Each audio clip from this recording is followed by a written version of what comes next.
Punjabi radio USA ਸੁਣ ਰਹੇ ਸਾਰੇ ਹੀ ਸਰੋਤਿਆਂ ਨੂੰ ਪਿਆਰ ਭਰੀ ਸਤਿ ਸ੍ਰੀ ਅਕਾਲ। ਜੀ ਆਇਆਂ ਨੂੰ ਆਖਦੇ ਹਾਂ ਸੋ ਤੇ ਪ੍ਰੋਗਰਾਮ ਅਪਡੇਟ ਫਾਰਮਿੰਗ ਦੇ ਵਿੱਚ ਮੈਂ ਰਾਜਕਨਵੀਰ ਸਿੰਘ ਜੁੜ ਚੁੱਕੇ ਨੇ ਮੇਰੇ ਨਾਲ ਪੰਜਾਬੀ ਅਮਰੀਕਨ ਗਰੋਵਰਸ ਗਰੁੱਪ ਤੋਂ ਅਰਸ਼ਦੀਪ ਸਿੰਘ ਜੀ ਆਇਆਂ ਨੂੰ ਸਵਾਗਤ ਹੈ। ਸਤਿ ਸ੍ਰੀ ਅਕਾਲ ਜੀ।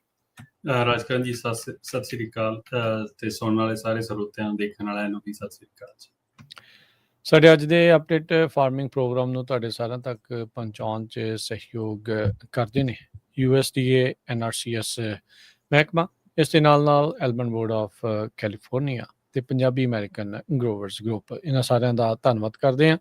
ਜੇ ਤੁਸੀਂ ਵੀ ਇਸ ਪ੍ਰੋਗਰਾਮ ਨੂੰ ਪਹੁੰਚਾਉਣ ਦੇ ਵਿੱਚ ਸਹਿਯੋਗ ਕਰਨਾ ਚਾਹੁੰਦੇ ਹੋ ਤਾਂ ਸੰਪਰਕ ਕਰ ਸਕਦੇ ਹੋ 408-272 5200 ਦੇ ਉੱਤੇ 4082725200 ਦੇ ਉੱਤੇ। ਵੱਖ-ਵੱਖ ਵਿਸ਼ਿਆਂ ਦੇ ਉੱਤੇ ਗੱਲਬਾਤ ਆਪਣੇ ਜਿਹੜੇ ਜੀ ਸਰੋਤਿਆਂ ਦੇ ਬਾਬਤ ਉਹਨਾਂ ਦੇ ਲਈ ਲੈ ਕੇ ਆਵਾਂਗੇ। ਅੱਜ ਅਰਸ਼ਦੀਪ ਸਿੰਘ ਹੋਣਾ ਦੇ ਨਾਲ ਆਪਾਂ ਗੱਲਬਾਤ ਕਰਾਂਗੇ ਰੀਜਨਰੇਟਿਵ ਫਾਰਮਿੰਗ, ਉਸ ਨੂੰ ਲੈ ਕੇ ਫਾਰਮ ਦੇ ਵਿੱਚ ਇਸ ਟਾਈਮ ਐਗਰੀਕਲਚਰ ਦੇ ਵਿੱਚ ਕੀ ਟੈਰਿਫਸ ਕੋਈ ਅਸਰ ਪਾ ਰਹੇ ਨੇ, ਉਸ ਦੇ ਕੀ ਇਸ ਟਾਈਮ ਚੀਜ਼ਾਂ ਜਿਹੜੀਆਂ ਉਹ ਸਾਹਮਣੇ ਆ ਰਹੀਆਂ ਉਹਦੇ ਬਾਰੇ ਵੀ ਜਿਹੜੀ ਉਹ ਨਾਲ ਚਰਚਾ ਜਿਹੜੀ ਉਹ ਕਰਾਂਗੇ। ਅਰਸ਼ਦੀਪ ਸਿੰਘ, ਜਿਵੇਂ ਆਪਾਂ ਨੂੰ ਪਤਾ ਵੀ ਹਾਰਵੈਸਟਿੰਗ ਦਾ ਸੀਜ਼ਨ ਇਸ ਮੌਕੇ ਜ਼ੋਰਾਂ 'ਤੇ ਆ ਕੈਲੀਫੋਰਨੀਆ ਦੇ ਵਿੱਚ। ਜਿਹੜੇ ਐਲਮੰਡਸ ਆ ਜਾਂ ਸੌਗੀ ਆ ਉਸ ਦੇ ਲਈ ਜਿਹੜੀ ਹਾਰਵੈਸਟਿੰਗ ਆ ਪੂਰੇ ਜ਼ੋਰਾਂ ਸ਼ੋਰਾਂ ਦੇ ਉੱਤੇ ਜਿਹੜੀ ਉਹ ਚੱਲ ਰਹੀ ਆ। ਸੋ ਜੇ ਕੋਈ ਫਾਰਮ ਦੇ ਨਾਲ ਸੰਬੰਧਿਤ ਲੇਟੈਸਟ ਅਪਡੇਟਸ ਤੁਸੀਂ ਜਿਹੜੀਆਂ ਉਹ ਸ਼ੇਅਰ ਕਰਨੀਆਂ ਚਾਹੁੰਦੇ ਹੋ ਤਾਂ ਫਿਰ ਆਪਾਂ ਉਹਨਾਂ ਦੂਜੇ ਟੌਪਿਕਸ ਦੇ ਵੱਲ ਨੂੰ ਫਿਰ ਵੱਧਦੇ ਹਾਂ।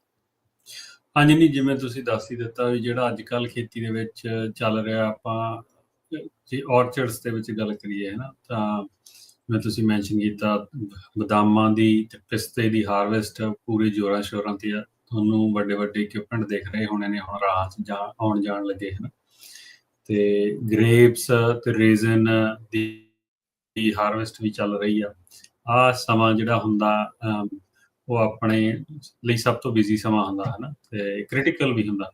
ਇਹਨੇ ਬਹੁਤ ਚੀਜ਼ਾਂ ਡਿਫਾਈਨ ਕਰਨੀਆਂ ਹੁੰਦੀਆਂ ਨੇ ਵੀ ਕਿਹੋ ਜਿਹੀ ਤੁਹਾਡੀ ਕ੍ਰੌਪ ਆ, ਕੀ ਲੱਗ ਰਿਹਾ ਹੈ ਨਾ, ਤੇ ਉਸ ਐਂਗਲ ਤੋਂ ਦੇਖਿਆ ਜਾਵੇ ਤਾਂ ਬਹੁਤ ਹੀ ਵਧੀਆ ਤੇ ਸਮਾਂ ਹੁੰਦਾ ਸਾਡੇ ਲਈ, ਐਕਸਾਈਟਮੈਂਟ ਵਾਲਾ ਸਮਾਂ ਹੁੰਦਾ। ਤੇ ਕੁਛ ਕੁ ਚਲੋ ਜਿਹੜੇ ਚੈਲੰਜਸ ਹੈਗੇ ਨੇ ਉਹ ਨਾਲ ਦੀ ਨਾਲ ਚੱਲਦੇ ਰਹਿੰਦੇ ਨੇ ਖੇਤੀ ਦੇ, ਹੈ ਨਾ, ਤੇ ਜਿਹੋ ਜਿਹਾ ਪਰਮਾਤਮਾ ਨੇ ਦੇਣਾ ਉਹ ਤਾਂ ਉਹ ਹੀ ਮਿਲਣਾ। ਤੇ ਉਸ ਤੋਂ ਬਿਨਾਂ ਜੇ ਆਪਾਂ ਦੂਜੇ ਪਾਸੇ ਨੂੰ ਦੂਜੀਆਂ ਕ੍ਰੌਪਸ ਕੰਨੀ ਨੂੰ ਦੇਖੀਏ ਤਾਂ ਜਿਹੜਾ ਹੈਗਾ ਸਿਟਰਸ ਫੈਮਿਲੀ ਸਾਰੀ, ਉਹਦੇ ਵਿੱਚ ਹੁਣ ਆ ਕੇ ਬ੍ਰੇਕ ਮਿਲਣੀ ਆ ਸਾਰੇ ਸਿਟਰਸ ਗਰੋਵਰਸ ਨੂੰ। ਆ ਜਿਹੜਾ 1.5 ਮਹੀਨੇ ਦਾ ਹੁਣ ਟਾਈਮ ਹੈ ਨਾ, 2 ਮਹੀਨੇ ਦਾ, ਅਗਲੇ 6 ਤੋਂ 8 ਹਫ਼ਤੇ ਜੀ, ਇਹ ਸਾਡੇ ਸਭ ਤੋਂ ਜਿਹੜੀ ਘੱਟ ਕੰਮ ਵਾਲਾ ਸਮਾਂ ਹੁੰਦਾ। ਤੇ ਕਿਉਂਕਿ ਹੁਣ ਸਾਡੀਆਂ ਸਾਰੀਆਂ ਜਿਹੜੀਆਂ ਰੇਹਾਂ ਸਪਰੇਹਾਂ ਉਹ ਸਾਰੀਆਂ ਮੁੱਕ ਚੁੱਕੀਆਂ ਨੇ, ਤੇ ਅਗਸਤ ਐਂਡ ਜਾਂ ਸਪਟੰਬਰ ਦੇ ਸ਼ੁਰੂ 'ਚ ਜਿਹੜੀ ਸਾਡੀ ਲਾਸਟ ਕੋਈ ਹੁੰਦੀ ਹੈ ਸਪਰੇ, ਚਾਹੇ ਕੋਈ ਉਹ ਧੁੱਪ ਤੋਂ ਬਚਾਉਣ ਨੂੰ ਜਾਂ ਕੁਛ ਵੀ ਆ, ਤੇ ਉਹ ਹੋ ਜਾਂਦੀ ਆ ਹੁਣ ਕੰਪਲੀਟ, ਹੈ ਨਾ।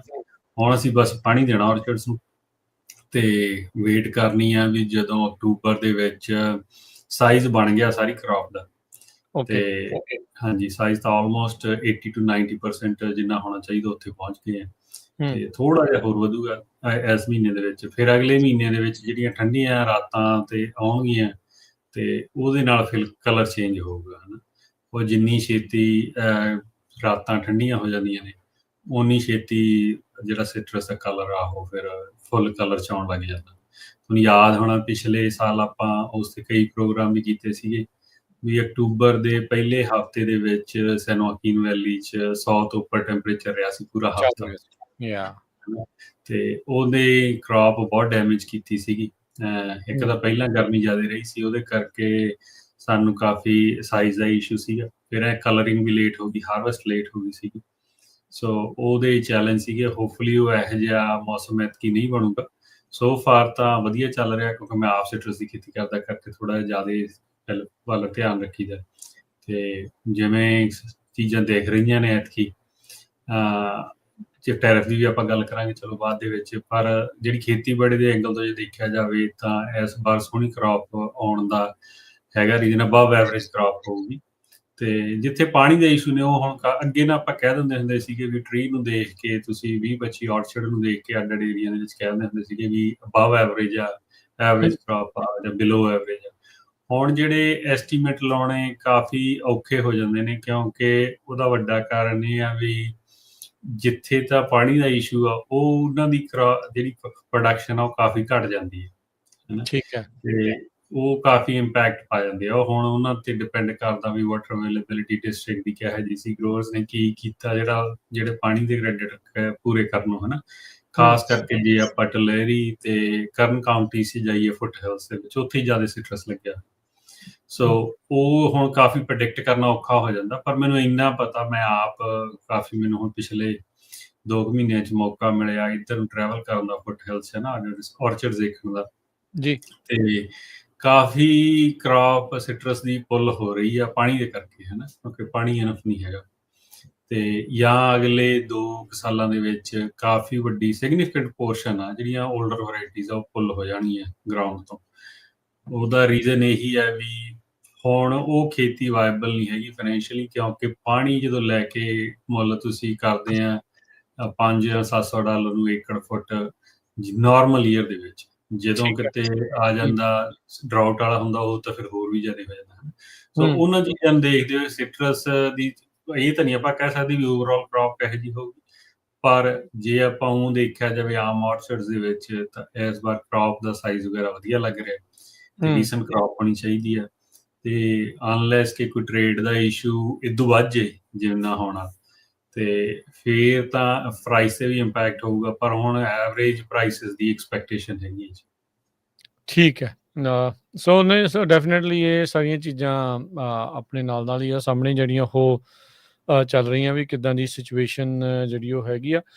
ਹੁਣ ਜਿੱਦਾਂ ਤੁਸੀਂ ਕਹਿ ਰਹੇ ਆ ਵੀ ਜਿਹੜੇ ਪੁਰਾਣੇ ਹੋ ਰਹੇ ਆ, ਸਿਰਫ ਤੇ ਸਿਰਫ ਪਾਣੀ ਇੱਕ ਕਾਰਨ ਆ ਜਾਂ ਟਰੀ ਓਲਡ ਹੋਣ ਕਰਕੇ ਵੀ ਉਹਨਾਂ ਨੂੰ ਪੱਟਣਾ ਪੈ ਸਕਦਾ? ਨਹੀਂ ਰਾਜਨ, ਜਿਹੜਾ ਤਾਂ ਹੈਗੀ ਗੱਲ ਟਰੀ ਓਲਡ ਕਰਕੇ ਸਿਟਰਸ 'ਚ ਇੰਨਾ ਇਸ਼ੂ ਨਹੀਂ ਆਉਂਦਾ ਗਾ। ਅੱਛਾ। ਟਰੀ ਓਲਡ ਤਾਂ ਦੇਖੋ ਸਾਡੇ ਕੋਲ 70-80 ਸਾਲ ਪੁਰਾਣੇ ਟਰੀ ਖੜੇ ਨੇ ਜਿਹੜੇ ਹਜੇ ਵੀ ਪ੍ਰੋਡਕਸ਼ਨ 'ਚ ਹੀ ਨੇ, ਵਧੀਆ ਠੀਕ ਆ, ਡੀਸੈਂਟ ਪ੍ਰੋਡਕਸ਼ਨ ਆ ਰਹੀ ਹੈ। 80s ਤੇ 70s ਦੇ ਟਰੀ ਤਾਂ ਮੈਂ ਆਮ ਹੀ ਦੇਖਿਆ ਜਿਹੜੇ ਬਹੁਤ ਵਧੀਆ ਸ਼ੇਪ 'ਚ ਨੇ ਤੇ ਵਧੀਆ ਪ੍ਰੋਡਕਸ਼ਨ ਹਜੇ ਵੀ 30 ਬਿਨ ਕਰੀਬ ਉਹ ਕੱਢ ਰਹੇ ਨੇ ਏਕੜ ਦੇ ਵਿੱਚੋਂ। ਠੀਕ ਹੈ। ਤੇ ਜੇ ਗੱਲ ਸਮੱਸਿਆ ਇਹ ਆ ਜਾਂਦੀ ਹੈ ਵੀ ਇੱਕ ਤਾਂ ਉਹਨਾਂ ਦੇ ਪ੍ਰਾਈਸ ਘਟ ਗਏ ਕਿਉਂਕਿ ਪੁਰਾਣੀਆਂ ਵੈਰਾਈਟੀਆਂ ਨੇ ਹਨਾ, ਨਵੀਆਂ ਦੀ ਮਾਰਕ ਇਹ ਨਹੀਂ ਗਾ ਵੀ ਕੋਈ ਪੁਰਾਣੀ ਵੈਰਾਈਟੀ 'ਚ ਕੋਈ ਫਰਕ ਆ ਹਨਾ, ਸਗੋਂ ਮੈਨੂੰ ਤਾਂ ਲੱਗਦਾ ਹੁੰਦਾ ਵੀ ਉਹ ਜ਼ਿਆਦਾ ਖਾਣ ਨੂੰ ਬੈਟਰ ਨੇ ਤੇ ਟੇਸਟ ਵਾਈਜ਼। ਤੇ ਪਰ ਉਹਦੀ ਹੁਣ ਜਿਹੜੀ ਨਵੀਆਂ ਵੈਰਾਈਟੀਆਂ ਨੇ ਉਹਦੀ ਮਾਰਕੀਟਿੰਗ ਹੀ ਇੰਨੀ ਹੋ ਗਈ ਆ, ਤੇ ਇਸ ਕਰਕੇ ਜਿਹੜਾ ਆਮ ਕੰਜ਼ਿਊਮਰ ਆ ਉਹ ਨਵੀਆਂ ਵੈਰਾਈਟੀਆਂ ਨੂੰ ਹੀ ਪਿਕ ਕਰਦਾ ਗਰੋਸਰੀ ਸ਼ੈਲਫ ਤੋਂ ਜਾ ਕੇ ਹਨਾ। ਜਿਵੇਂ ਹੁਣ ਆਪਾਂ ਆਮ ਹੀ ਦੇਖ ਲਈਏ, ਕੋਈ ਵੀ ਬੰਦਾ ਇਹ ਨਹੀਂ ਕਹਿੰਦਾ ਵੀ ਮੈਂ ਟੈਂਗੋ ਜਾਂ ਟੈਂਜਰੀਜ਼ ਖਰੀਦਣੇ ਆ ਹਨਾ। ਜਿਹੜਾ ਆਮ ਖਰੀਦਣ ਵਾਲਾ ਬੰਦਾ ਹੁੰਦਾ ਉਹ ਕੀ ਖਰੀਦਦਾ ਜਾ ਕੇ, ਜਾਂ ਤਾਂ ਮੈਂਡਰਿਨ ਖਰੀਦਦਾ, ਮੈਂਡਰਿਨ ਦੇ ਵਿੱਚ ਬਹੁਤ ਜ਼ਿਆਦਾ ਵੈਰਾਈਟੀ ਹੁੰਦੀ ਹੈ ਹਨਾ। ਠੀਕ ਹੈ। ਜਾਂ ਉਹਨਾਂ ਨੇ ਕਹਿਣਾ ਅਸੀਂ ਕਿਊਟੀਜ਼ ਖਰੀਦਣੀਆਂ ਜੀ, ਕਿਊਟੀਜ਼ ਆਮ ਵਰਡ ਆ ਹਨਾ, ਛੋਟੇ ਹੈਲੋ ਜਿਹੜੇ ਸਪੀਲ, ਹਾਂ ਇਹ ਸਾਰੀਆਂ ਟੈਕ ਤੇ ਮੈਂਡਰਿਨ ਦੀਆਂ ਦੇ ਨੇਮ ਦਿੱਤੇ ਹੋਏ ਆਪਦੀਆਂ ਕੰਪਨੀਆਂ ਨੇ ਮਾਰਕੀਟ ਕਰਨ ਨੂੰ। ਕਿਊਟੀਜ਼ ਆਇਆ ਜਿਹੜਾ ਓਰੀਜਨਲੀ ਰੈਜ਼ਨਿਕਸ ਨੇ, ਲਿੰਡਾ ਰੈਜ਼ਨਿਕ ਤੋਂ ਉਹਨੇ ਡਿਵੈਲਪ ਕੀਤਾ ਸੀ ਇਹ ਨਾਂ। ਫਿਰ ਚਲੋ ਜਦੋਂ ਉਹਨਾਂ ਦੇ ਪਾਰਟਨਰਸ਼ਿਪ ਟੁੱਟੀ, ਉਹ ਦੂਜੇ ਪਾਰਟਨਰ ਕੋਲ ਚਲਾ ਗਿਆ, ਉਹਨਾਂ ਨੇ ਆਪਦਾ ਬ੍ਰਾਂਡ ਫਿਰ ਹੈਲੋਜ਼ ਬਣਾ ਲਿਆ। ਫੋਲਰ ਪੈਕਿੰਗ ਬੀ ਸਵੀਟ ਕੋਲੇ ਆ ਜਾਓ, ਇਹ ਪੀਲਸ ਬਣਾਈ ਫਿਰਦੇ ਆ।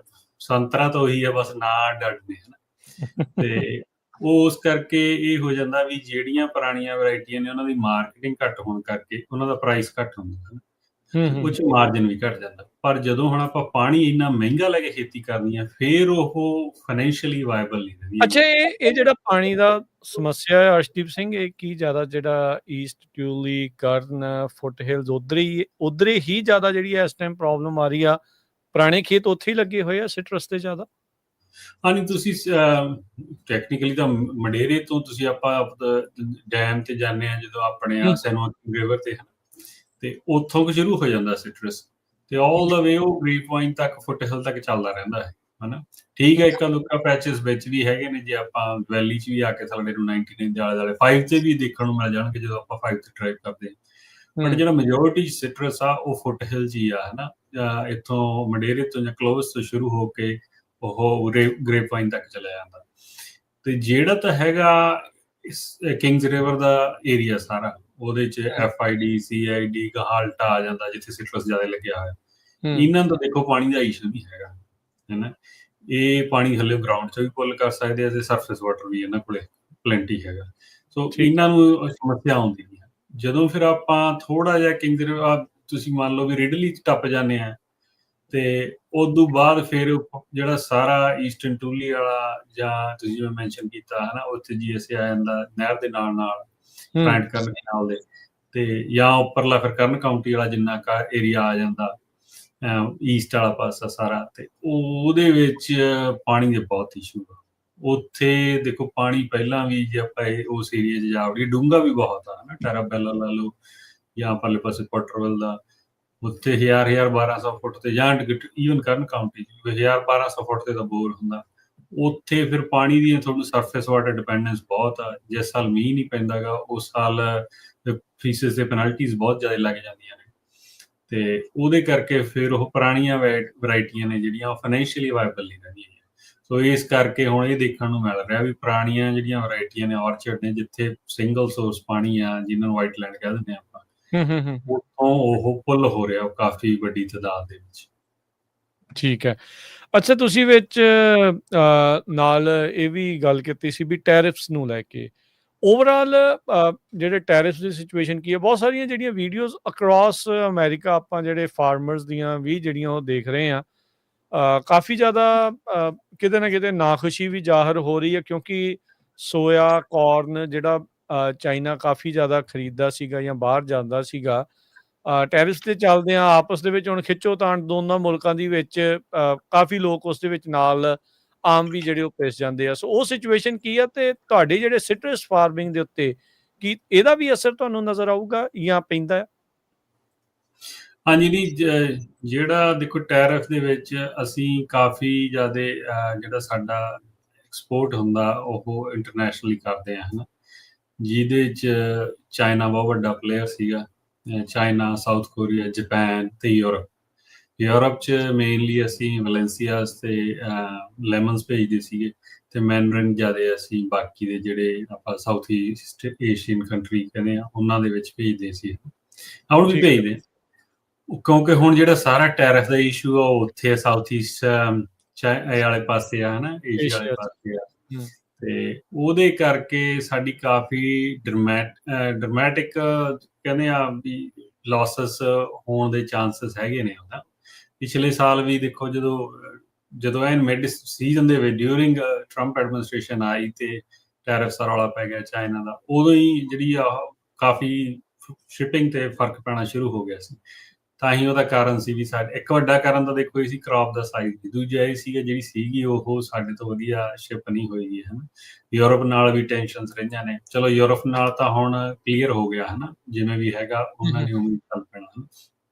ਤੇ ਜੇ ਇਕੱਲਾ ਆਪਾਂ US ਸਿਟਰਸ ਦੇਖੀਏ ਵੀ, ਕੈਲੀਫੋਰਨੀਆ ਦਾ ਜਿਹੜਾ ਟੋਟਲ ਸਿਟਰਸ ਐਕਸਪੋਰਟ ਆ, ਉਹ ਮਤਲਬ 50 ਮਿਲੀਅਨ ਨੇੜੇ ਤੇੜੇ ਹੋਣਾ। ਉਹ 'ਚ $27 ਮਿਲੀਅਨ ਸਾਊਥ ਈਸਟ ਵਾਲੇ ਪਾਸੇ ਜਾਂਦਾ ਸੀ, 50%, ਹਨਾ।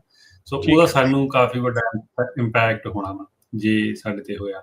ਚਾਈਨਾ ਨੇ ਹਜੇ ਤੱਕ ਜਿਹੜੇ ਖਾਸ ਕਰਕੇ ਚਾਈਨਾ ਨਾਲ, ਤੇ ਯੂਰਪ ਜਾਊਗਾ, ਸਾਡੇ ਲੈਮਨ ਜਾਣਗੇ। ਤਾਂ ਹੀ ਮੈਂ ਕਿਹਾ ਸੀਗਾ ਵੀ ਜਿਹੜੀ ਸਿਚੁਏਸ਼ਨ ਹੈ ਜੇ ਇਦੋਂ ਵਰਸ ਨਾ ਹੋਵੇ ਤਾਂ ਸਾਡੇ ਕੋਲ ਹਜੇ ਵੀ ਡੀਸੈਂਟ ਸੀਜ਼ਨ ਹੋਣ ਦਾ ਚਾਂਸਸ ਹੈਗੇ ਨੇ, ਹਨਾ। ਤੇ ਪਰ ਜੇ ਹੁਣ ਆਪਣਾ ਇਦੋਂ ਵੀ ਕੋਈ ਇਸ਼ੂ ਖੜਾ ਹੋ ਜਾਂਦਾ, ਜਿਹੜੇ ਕਾਫੀ ਚਾਂਸਸ ਹੈਗੇ ਨੇ, ਹੂੰ। ਫੇਰ ਸਾਨੂੰ ਕਾਫੀ ਵੱਡੀ ਸਮੱਸਿਆ ਆਉਣ ਦਾ ਕਾਰਨ ਹੋ ਜਾਂਦਾ, ਕਿਉਂਕਿ ਆਪਣੇ ਕੋਲ ਵੋਲਿਊਮ ਬਹੁਤ ਹੈ ਨਾ, ਆਪਣੇ ਕੋਲ ਕੰਜ਼ਿਊਮਰ ਨਹੀਂ ਹੈਗੇ ਇੰਨੇ ਜਿੰਨਾ ਹੋਣਾ ਚਾਹੀਦਾ। ਮਾਨ ਇਹ ਹੋ। ਸ਼ੁਕਰ ਆ ਵੀ ਕੈਨੇਡਾ ਨਾਲ ਕਾਫੀ ਉਹ ਸਿਟਰਸ ਵਾਲਾ ਸੋਲਵ ਹੋ ਗਿਆ ਸਾਡੇ ਟੈਰਿਫ ਦਾ, ਹਨਾ। ਉੱਥੇ ਜਾ ਰਹੇ ਆ ਅੱਛਾ, ਮਿਨੀਮਮ ਟੈਰਿਫ ਕੈਨੇਡਾ ਤੇ। ਨੂੰ ਹੋ ਗਿਆ ਸੋਲਵ ਤੁਹਾਡਾ? ਹਾਂਜੀ, ਕੈਨੇਡਾ ਸਾਡੇ ਟੈਰਿਫ 'ਚ ਸ਼ਿਪ ਹੋਣਗੇ ਈਜ਼ੀਲੀ, ਅਨਲੈਸ ਕਿ ਹੁਣ ਫੇਰ ਕੋਈ ਇਸ਼ੂ ਹੋ ਜਾਂਦਾ, ਹਨਾ। ਹੂੰ। ਤੇ ਉਹ ਫਿਰ ਸੋ ਕਾਫੀ ਅਨਸਰਟਨਟੀ ਹੈ ਇਸ ਸੀਜ਼ਨ ਦੇ ਵਿੱਚ। ਤਾਂ ਹੀ ਮੈਂ ਪਹਿਲਾਂ ਕਿਹਾ ਸੀਗਾ ਵੀ ਜੇ ਤਾਂ ਹੀ ਰਹਿੰਦਾ ਜਿਵੇਂ ਹੁਣ, ਹਾਲਾਂਕਿ ਹੁਣ ਵੀ ਕੋਈ ਬੜਾ ਵਧੀਆ ਨਹੀਂ, ਪਰ ਫਿਰ ਵੀ ਸਾਨੂੰ ਡੀਸੈਂਟ ਸੀਜ਼ਨ ਦੀ ਉਮੀਦ ਹੈਗੀ ਹੈ। ਹੂੰ। ਤੇ ਇਸ ਵਾਰ ਜਿੱਦਾਂ ਤੁਸੀਂ ਸ਼ੁਰੂਆਤ 'ਚ ਵੈਦਰ ਦਾ ਕਰਕੇ ਵੀ ਜਿਹੜਾ ਦੱਸਿਆ ਵੀ, ਸੋ ਕ੍ਰੌਪ ਜਿਹੜੀ ਆ ਉਹ ਬੈਟਰ ਹੋਊਗੀ ਪਿਛਲੇ ਸਾਲ ਦੇ ਨਾਲੋਂ, ਕਿੰਨੇ ਕੁ % ਵੱਧ ਤੁਸੀਂ ਯੀਲਡ ਸੋਚ ਰਹੇ ਆ? ਦੇਖੋ, ਜਿਹੜੇ ਇੱਕ ਆਰਚਰਡ ਦੇ ਵਿੱਚ ਸਾਈਜ਼। ਮੈਨੂੰ ਜਾਣ ਨੂੰ ਮਿਲਦਾ, ਜਾਂ ਮੈਂ ਆਪਦੇ ਜੇ ਆਰਚਰਡ ਦੀ ਗੱਲ ਕਰਾਂ, ਹਨਾ, ਤਾਂ ਪਿਛਲੇ ਨਾਲੋਂ ਮੈਂ 10 ਤੋਂ 20% ਪ੍ਰੋਡਕਸ਼ਨ ਉੱਪਰ ਆਉਣੀ ਚਾਹੀਦੀ ਹੈ, ਹਨਾ। ਠੀਕ ਹੈ। ਤੇ ਜੇ ਆਪਾਂ ਜਿਵੇਂ ਫਿਰ ਉਹੀ ਅਨਸਰਟਨਟੀ ਵਾਲਾ ਫੈਕਟਰ, ਜਿਹੜਾ ਪਾਣੀ ਵਾਲਾ ਇਸ਼ੂ ਆ ਜਾਂਦਾ, ਤਾਂ ਹੀ ਜਿਹੜਾ ਜਦੋਂ ਬਾਹਰ ਸੀਗਾ ਮੇਰਾ, ਜਿਹੜਾ ਉਹ ਵੀ ਉਹਦੇ ਨਾਲ ਵੀ ਗੱਲ ਹੁੰਦੀ ਸੀ ਇੱਕ ਦਿਨ, ਕਿਉਂਕਿ ਹੁਣ ਆਹ ਟਾਈਮ ਹੁੰਦਾ ਜਦੋਂ ਜਿਹੜੇ ਜਿਨ੍ਹਾਂ ਨੇ ਬਾਏ ਕਰਨਾ ਨਾ, ਉਹਨਾਂ ਨੇ ਆਰਚਰਡਸ ਦੇ ਵਿੱਚ ਆ ਕੇ ਪ੍ਰੋਜੈਕਸ਼ਨਸ ਲਿਖਣੀਆਂ ਹੁੰਦੀਆਂ ਨੇ ਵੀ ਇੰਨੀ ਕ੍ਰੌਪ ਸਾਨੂੰ ਦਿਖ ਰਹੀ ਹੈ ਟਰੀਜ਼ ਦੇ ਉੱਪਰ, ਹਨਾ। ਹੂੰ, ਤੇ ਹੂੰ, ਹੂੰ। ਉਹਨਾਂ ਨੇ ਉਸ ਬੇਸ ਤੇ ਅਕਤੂਬਰ ਦੇ ਵਿੱਚ ਸਾਰੇ ਕੰਟਰੈਕਟ ਸਾਈਨ ਕਰਦੇ ਨੇ ਵੱਡੀਆਂ ਕੰਪਨੀਆਂ ਨਾਲ, ਕਾਸਕੋ, ਵਾਲਮਾਰਟ, ਜਾਂ ਜਿੱਥੇ ਵੀ ਉਹਨਾਂ ਨੇ ਵੀ ਭੇਜਣੀ, ਜਾਂ ਇੰਟਰਨੈਸ਼ਨਲੀ ਵੀ ਸ਼ਿਪ ਹੋਣਗੇ ਜਿਹੜੇ, ਹਨਾ, ਜਿਹੜੇ ਠੀਕ ਹੈ। ਪੂਲਸ ਉਹਨਾਂ ਨੇ ਉਹ ਪਾਉਣੇ। ਤੇ ਉਹ ਹੁਣ ਉਹਦੀ ਪ੍ਰੈਪਰੇਸ਼ਨ ਚੱਲ ਰਹੀ ਹੈ। ਤੇ ਉਹ ਉਦੋਂ ਗੱਲਬਾਤ ਹੁੰਦੀ ਸੀ, ਉਹ ਇਹੀ ਕਹਿੰਦਾ ਸੀ ਵੀ ਅਬਵ ਐਵਰੇਜ ਕ੍ਰੌਪ ਲੱਗ ਰਹੀ ਹੈ। ਉਹ ਕਹਿੰਦਾ ਵੀ ਪਰ ਇਹੀ ਹੈ ਵੀ ਕਈ ਆਰਚਰਡ ਦੇ ਵਿੱਚ ਜਮਾਂ ਹੀ ਨਹੀਂ ਹੈਗੀ ਕ੍ਰੌਪ, ਹਨਾ। ਤੇ ਪਾਣੀ ਦੀ ਉਹ ਘਾਟ। ਬਹੁਤ ਅੱਗੇ, ਹੁਣ ਆਪਾਂ ਹਰੇਕ ਆਰਚਰਡ ਤਾਂ ਜਾ ਨਹੀਂ ਸਕਦੇ। ਹੂੰ, ਉਹਨਾਂ ਨੇ ਦੇਖਣਾ ਹੁੰਦਾ ਵੀ ਜਿਵੇਂ ਜੇ ਉਹਨਾਂ ਕੋਲ 100 ਆਰਚਰਡ ਆ, ਤੇ ਉਹਨਾਂ ਨੇ ਉਹ 'ਚੋਂ 20 ਤੇ ਜਾ ਕੇ ਉਹ ਸੈਂਪਲ ਸਾਈਜ਼ ਲੈ ਲਿਆ, ਉਸ ਦੇ ਹਿਸਾਬ ਨਾਲ ਚੱਲੀ ਜਾਂਦਾ ਸੀ ਅੱਗੇ। ਹੁਣ ਇਹਨੇ ਕਾਫੀ ਅਨਸਰਟਨਟੀ ਐਡ ਕਰਤੀ ਆ। ਤੇ ਪਰ ਦੇਖੋ ਹੁਣ ਆਪਾਂ ਨੂੰ ਕੀ ਬਣਦਾ, ਅੱਗੇ ਦੇਖਦੇ ਹਾਂ ਐਤਕੀ। ਹੂੰ, ਜੀ, ਜੀ। ਸੋ ਲੈਟਸ ਸੀ ਕੀ ਬਣਦਾ। ਅੱਛਾ, ਹੁਣ ਆਪਾਂ ਅਰਸ਼ਦੀਪ ਸਿੰਘ ਆਪਣੇ ਦੂਜੇ ਟੌਪਿਕ ਵੱਲ ਨੂੰ ਜਿਹੜਾ ਉਹ ਪਲਾਂਘ ਵਧਾਉਂਦੇ ਆ। ਰੀਜਨਰੇਟਿਵ ਫਾਰਮਿੰਗ, ਜਿੱਦਾਂ ਪਾਣੀ ਦਾ ਆਪਾਂ ਮਸਲੇ ਦੀ ਗੱਲ ਕਰ ਰਹੇ ਹਾਂ। ਕੈਲੀਫੋਰਨੀਆ 'ਚ ਡਰਾਊਟ ਆਲਵੇਜ਼ ਅਰਾਊਂਡ ਦਾ ਕਾਰਨਰ ਜਿਹੜਾ ਉਹ ਰਹਿੰਦਾ ਆ, ਇਹ ਖਦਸ਼ਾ ਜਿਹੜਾ ਉਹ ਰਹਿੰਦਾ, ਪਾਣੀ ਪਤਾ ਨਹੀਂ ਮਿਲਣਾ ਜਾਂ ਨਹੀਂ ਮਿਲਣਾ, ਜਾਂ ਅੰਡਰਗਰਾਊਂਡ ਵਾਟਰ ਦੀ ਕਾਫੀ ਜਿਹੜੀ ਸਮੱਸਿਆ ਨਾਲ ਦੇ ਨਾਲ ਕਈ ਇਲਾਕਿਆਂ ਦੇ ਵਿੱਚ ਜਿਹੜੀ ਉਹ ਹੈਗੀ ਆ। ਸੋ ਇੱਥੇ ਜਿਹੜੀ ਰੀਜਨਰੇਟਿਵ ਫਾਰਮਿੰਗ ਆ, ਇਹਦੀਆਂ ਕਿਹੜੀਆਂ ਪ੍ਰੈਕਟਿਸਿਸ ਆ, ਜਾਂ ਇਹਨੂੰ ਆਪਾਂ ਕਿੱਦਾਂ ਜਿਹੜਾ ਉਹ ਵਿਚਾਰਨਾ ਚਾਹੀਦਾ ਆ, ਕਿਸ ਤਰੀਕੇ ਦੇ ਨਾਲ ਦੇਖਣਾ ਚਾਹੀਦਾ? ਕਿਉਂਕਿ ਕਾਰਨ ਇਹ ਵੀ ਆ ਜਾਂਦਾ ਆ ਵੀ ਜਿਹੜੀ ਇੱਕ ਬੰਦਾ ਰੂਟੀਨ ਦੇ ਵਿੱਚ ਕੰਮ ਕਰ ਰਿਹਾ, ਉਹਦੇ ਨਾਲੋਂ ਜਦੋਂ ਵੱਖਰਾ ਵੀ ਕਰਨਾ ਪੈਂਦਾ, ਬੰਦੇ ਨੂੰ ਥੋੜਾ ਔਖਿਆਈ ਵੀ ਹੁੰਦੀ ਹੈ। ਹਾਂਜੀ, ਨਹੀਂ ਦੇਖੋ, ਜਿਹੜਾ ਰੀਜਨਰੇਟਿਵ ਫਾਰਮਿੰਗ ਨਾ ਇੱਕ ਨਵੀਂ ਟਰਮ ਆ, ਇਹਦੇ 'ਚ ਇਹਨੂੰ ਡਿਫਾਈਨ ਹੋ ਰਹੀ ਹੈ ਟੂ ਬੀ ਆਨੈਸਟ। ਅਜੇ CDF ਨੇ ਇਹਦੀ ਅਫੀਸ਼ੀਅਲ ਕੋਈ ਵੈਲ ਆਰਗੇਨਾਈਜ਼ਡ ਜਾਂ ਵੈਲ ਪਲਾਨਡ ਡੈਫੀਨੇਸ਼ਨਸ ਜਾਂ ਪ੍ਰੋਗਰਾਮ ਨਹੀਂ ਆਪਾਂ ਨੂੰ ਰਿਟਨ 'ਚ ਨਹੀਂ ਪ੍ਰੋਵਾਈਡ ਕੀਤੇ, ਹਨਾ। ਹੂੰ, ਹੂੰ, ਜੇ ਆਪਾਂ USDA ਦੀ ਵੀ ਗੱਲ ਕਰੀਏ, ਉੱਥੇ ਵੀ ਰੀਜਨਰੇਟਿਵ ਐਗ ਤਾਂ ਉਹਨਾਂ ਨੇ ਡਿਫਾਈਨ ਕਰਤੀ ਵੀ ਕੀ ਹੁੰਦਾ, ਬਟ ਇਹਦੀਆਂ ਗਾਹਾਂ ਮਤਲਬ ਪੂਰਾ ਪ੍ਰੋਗਰਾਮ ਲਿਖਣਾ ਜਿਹੜਾ ਉਹਦਾ ਖਾਕਾ, ਉਹ ਕਾਫੀ ਵੱਡਾ ਕੰਮ ਹੁੰਦਾ, ਹਨਾ। ਹੂੰ, ਤੇ ਸੋ ਉਸ ਐਂਗਲ ਤੋਂ ਦੇਖਿਆ ਜਾਵੇ ਤਾਂ ਰੀਜਨਰੇਟਿਵ ਐਗ ਕਾਫੀ ਨਵੀਂ ਟਰਮ ਆ, ਹਨਾ, ਸਾਨੂੰ ਖਾਸ ਕਰਕੇ ਫਾਰਮਰਸ ਲਈ, ਜਿਹੜੇ ਸਾਡੇ ਅੱਗੇ ਛੋਟੇ ਹੈਗੇ ਫਾਰਮਰਸ। ਤੇ ਪਰ ਜੇ ਦੂਜੇ ਐਂਗਲ ਤੋਂ ਦੇਖਿਆ ਜਾਵੇ, ਕੋਈ ਵੀ ਇਹੋ ਜਿਹੀ ਪ੍ਰੈਕਟਿਸ ਹੈ ਨਹੀਂ ਜਿਹੜੇ ਫਾਰਮਰ ਨਹੀਂ ਕਰਦੇ ਸੀ ਪਹਿਲਾਂ, ਹਨਾ। ਉਹੀ ਅੱਛਾ। ਚੀਜ਼ਾਂ ਨੇ, ਹਨਾ, ਜਿਵੇਂ ਆਪਾਂ ਕਹਿ ਲਓ ਵੀ ਆਪਾਂ ਕੰਪੋਸਟ ਪਾਉਂਦੇ ਸੀਗੇ ਜਾਂ ਕਵਰ ਕ੍ਰੌਪ ਬੀਜਦੇ ਸੀ, ਉਹ ਸਾਰੀਆਂ ਰੀਜਨਰੇਟਿਵ ਐਗ ਦੀ ਪ੍ਰੈਕਟਿਸਿਸ ਨੇ, ਹਨਾ, ਜਿਨ੍ਹਾਂ ਨੇ ਇਹਨਾਂ ਨੇ ਬੇਸਿਕਲੀ ਇੱਕ ਟਰਮ ਸਾਰੀ ਇਕੱਠੀ ਕਰ ਲਈ। ਰੀਜਨਰੇਟਿਵ ਐਗ ਫਾਰਮਿੰਗ ਅਪਰੋਚ ਹੀ ਆ। ਜੀ ਹੁਣ ਆਪਾਂ ਡੈਫੀਨੇਸ਼ਨ ਤੇ ਜਾਈਏ ਤਾਂ ਵੀ ਜਿਹੜੀ ਅੱਗੇ ਤੱਕ ਸਸਟੇਨੇਬਿਲਿਟੀ ਦੀ ਬਹੁਤ ਗੱਲ ਹੁੰਦੀ ਸੀ, ਇਟ ਗੋਜ਼ ਬਿਯੋਂਡ ਸਸਟੇਨੇਬਿਲਿਟੀ, ਹਨਾ। ਹੂੰ, ਹੂੰ, ਹੂੰ, ਤੇ ਇਹਨੂੰ soil fertility, biodiversity, water cycle, climate change, ਇਹਦੇ 'ਚ ਬਹੁਤ ਸਾਰੀਆਂ ਚੀਜ਼ਾਂ, ਜਾਂ ਕਿੰਨੇ ਕੁ ਰੈਜ਼ੀਲੀਅੰਸੀ ਹੈਗੀ ਆ ਫਾਰਮਸ ਦੇ ਵਿੱਚ, ਹਨਾ, ਜੇ ਕਲਾਈਮੇਟ ਚੇਂਜ ਹੁੰਦਾ, ਉਹ ਸਾਰੀਆਂ ਚੀਜ਼ਾਂ ਨੂੰ ਇਕੱਠਾ ਕਰ ਲਿਆ ਜਾਂਦਾ, ਹਨਾ। ਤੇ ਉਹਦਾ ਕੋਈ ਸਕੋਰ ਬਣਾਉਂਦੇ ਆ, ਉਹ ਸਕੋਰ ਵਾਲਾ, ਮੈਂ ਜਿਵੇਂ ਆਪਾਂ ਗੱਲ ਕੀਤੀ ਹੈ ਵੀ ਉਹਦਾ ਪ੍ਰੋਗਰਾਮ ਹਜੇ ਕੋਈ ਡਿਟੇਲ 'ਚ ਨਹੀਂ ਲਿਖਿਆ ਹੋਇਆ ਵੀ ਤੁਹਾਡੀ ਰੀਜਨਰੇਟਿਵ ਐਗ, ਜਾਂ ਕੋਈ ਉਹਨੂੰ ਆਪਾਂ ਕਹਿ ਦਈਏ ਵੀ ਇਸ ਲੈਵਲ ਦੀ, ਲੈਵਲ 1, ਲੈਵਲ 2, ਲੈਵਲ 3, ਹਨਾ, ਜਾਂ ਉਹਨੂੰ ਕੋਈ ਸਕੋਰ ਦੇ ਦਈਏ, ਉੱਥੇ ਨਹੀਂ ਪਹੁੰਚੇ ਗਏ ਹਜੇ ਕਿਤੇ ਵੀ ਨੇੜੇ ਤੇੜੇ। ਪਰ ਰੀਜਨਰੇਟਿਵ ਐਗ ਆਮ ਹੀ ਹੁਣ ਨਿਊਜ਼ 'ਚ ਵੀ ਸੁਣਨ ਨੂੰ ਮਿਲ ਜਾਂਦੀ ਆ, ਯੂਨੀਵਰਸਿਟੀ 'ਚ ਸੈਮੀਨਾਰ ਵੀ ਹੋ ਰਹੇ ਆ। ਮੈਨੂੰ ਤੇ ਅਮਰੀਕ ਸਿੰਘ ਬਸਰਾ ਨੂੰ ਮਤਲਬ 2 ਮਹੀਨੇ ਪਹਿਲਾਂ ਮੌਕਾ ਮਿਲਿਆ ਸੀ UC ਮਰਸੈਡ ਜਾ ਕੇ ਇੱਕ ਪੈਨਲ ਡਿਸਕਸ਼ਨ 'ਚ ਬੈਠਣ ਦਾ। ਉੱਥੇ ਵੀ ਜਿਹੜਾ ਮੇਨ ਟੌਪਿਕ ਰੀਜਨਰੇਟਿਵ ਐਗ ਦਾ ਹੀ ਸੀ, ਹਨਾ, ਵੀ ਗਰੋਅਰ ਲਈ ਕੀ ਚੈਲੰਜਸ ਨੇ। ਹੂੰ, ਤੇ ਜਿਹੜੇ ਹੁਣ ਆਪਾਂ ਪਹਿਲਾਂ ਜੇ ਰੀਜਨਰੇਟਿਵ ਐਗ ਦੀ ਗੱਲ ਕਰ ਲਈਏ, ਜਿਹੜੀਆਂ ਬਹੁਤ ਸਾਰੀਆਂ ਇਹੋ ਜਿਹੀਆਂ ਪ੍ਰੈਕਟਿਸਿਸ ਨੇ ਜਿਹੜੀਆਂ ਗਰੋਅਰ ਕਰਦੇ ਸੀ। ਜੇ ਉਹ ਸੋਇਲ ਹੈਲਥ ਨੂੰ ਆਪਾਂ ਮੈਨੇਜ ਕਰਦੇ ਸੀਗੇ, ਚਾਹੇ ਉਹ ਕਵਰ ਕ੍ਰੌਪ ਨਾਲ ਕਰੀਏ, ਆਰਗੈਨਿਕ ਮਟਰ ਵਧਾਉਂਦੇ ਸੀ ਜਾਂ ਕੰਪੋਸਟ ਪਾਉਂਦੇ ਸੀ, ਹਨਾ, ਜਾਂ ਮਿਨੀਮਮ ਡਿਸਟਰਬੈਂਸ, ਨੋ ਟਿਲ, ਸਾਡੇ ਲਈ ਇਹ ਸਾਰੀਆਂ ਕਾਮਨ ਪ੍ਰੈਕਟਿਸਿਸ ਨੇ, ਹਨਾ। ਜਾਂ ਸੋਇਲ ਨੂੰ ਇੱਕ ਕਵਰ ਦੇ ਥੱਲੇ ਰੱਖਣਾ, ਹਨਾ, ਜਿੱਥੇ ਪੋਸੀਬਲ ਹੈਗਾ ਆਫ ਕੋਰਸ। ਤੇ ਕ੍ਰੌਪਸ ਦੀ ਰੋਟੇਸ਼ਨ ਹੁੰਦੀ ਆ, ਜਾਂ ਉਹਦੇ ਵਿੱਚ ਕਈ ਜਗ੍ਹਾ ਆਪਣੇ ਜਿਹੜੇ ਡੰਗਰ ਬੱਚੇ ਛੱਡੇ ਹੁੰਦੇ ਨੇ, ਹਨਾ, ਗ੍ਰੇਜ਼ਿੰਗ ਹੂੰ, ਲਈ। ਹੂੰ, ਤੇ ਉਹ ਹੂੰ। ਸਾਰੀਆਂ ਕਲੈਕਟਿਵ ਚੀਜ਼ ਨੂੰ ਬਣਾ ਕੇ ਉਹਨਾਂ ਨੇ ਇੱਕ ਦਿੱਤਾ ਵੀ ਜਿਹੜਾ ਸਾਰਾ ਇਕੋਸਿਸਟਮ, ਉਹਨੂੰ ਰੀਜਨਰੇਟਿਵ ਐਗ ਕਹਿੰਦੇ ਆ, ਹਨਾ। ਠੀਕ ਆ, ਵੀ ਤੇ ਇਕੱਲਾ ਸਸਟੇਨ ਹੀ ਨਹੀਂ ਕਰਨਾ, ਉਹਨੂੰ ਮੁੜ ਸੁਰਜੀਤ ਕਰਨਾ, ਜਾਂ ਉਹਨੂੰ ਨਵਾਂ ਜੀਵਨ ਇੱਕ ਹਿਸਾਬ ਦੇ ਨਾਲ ਦੇਣਾ। ਹਾਂਜੀ, ਉਹਨੂੰ ਬੇਸਿਕਲੀ ਇੰਪਰੂਵ ਕਰਨਾ ਜਿਹੋ ਜਿਹੀ ਹੈਗੀ ਆ, ਉਦੋਂ ਇਹ ਇਹ ਬੈਟਰ ਇਹ ਤਾਂ ਕਰਨਾ। ਨਹੀਂ ਅਰਸ਼ਦੀਪ ਸਿੰਘ ਕਿਤੇ ਵੀ ਫੰਡ ਡਿਸਟ੍ਰੀਬਿਊਟ ਕਰਨ ਦੇ ਲਈ ਨਵਾਂ ਨਾਂ ਕੱਢ ਲਿਆ ਇਹਨਾਂ ਨੇ?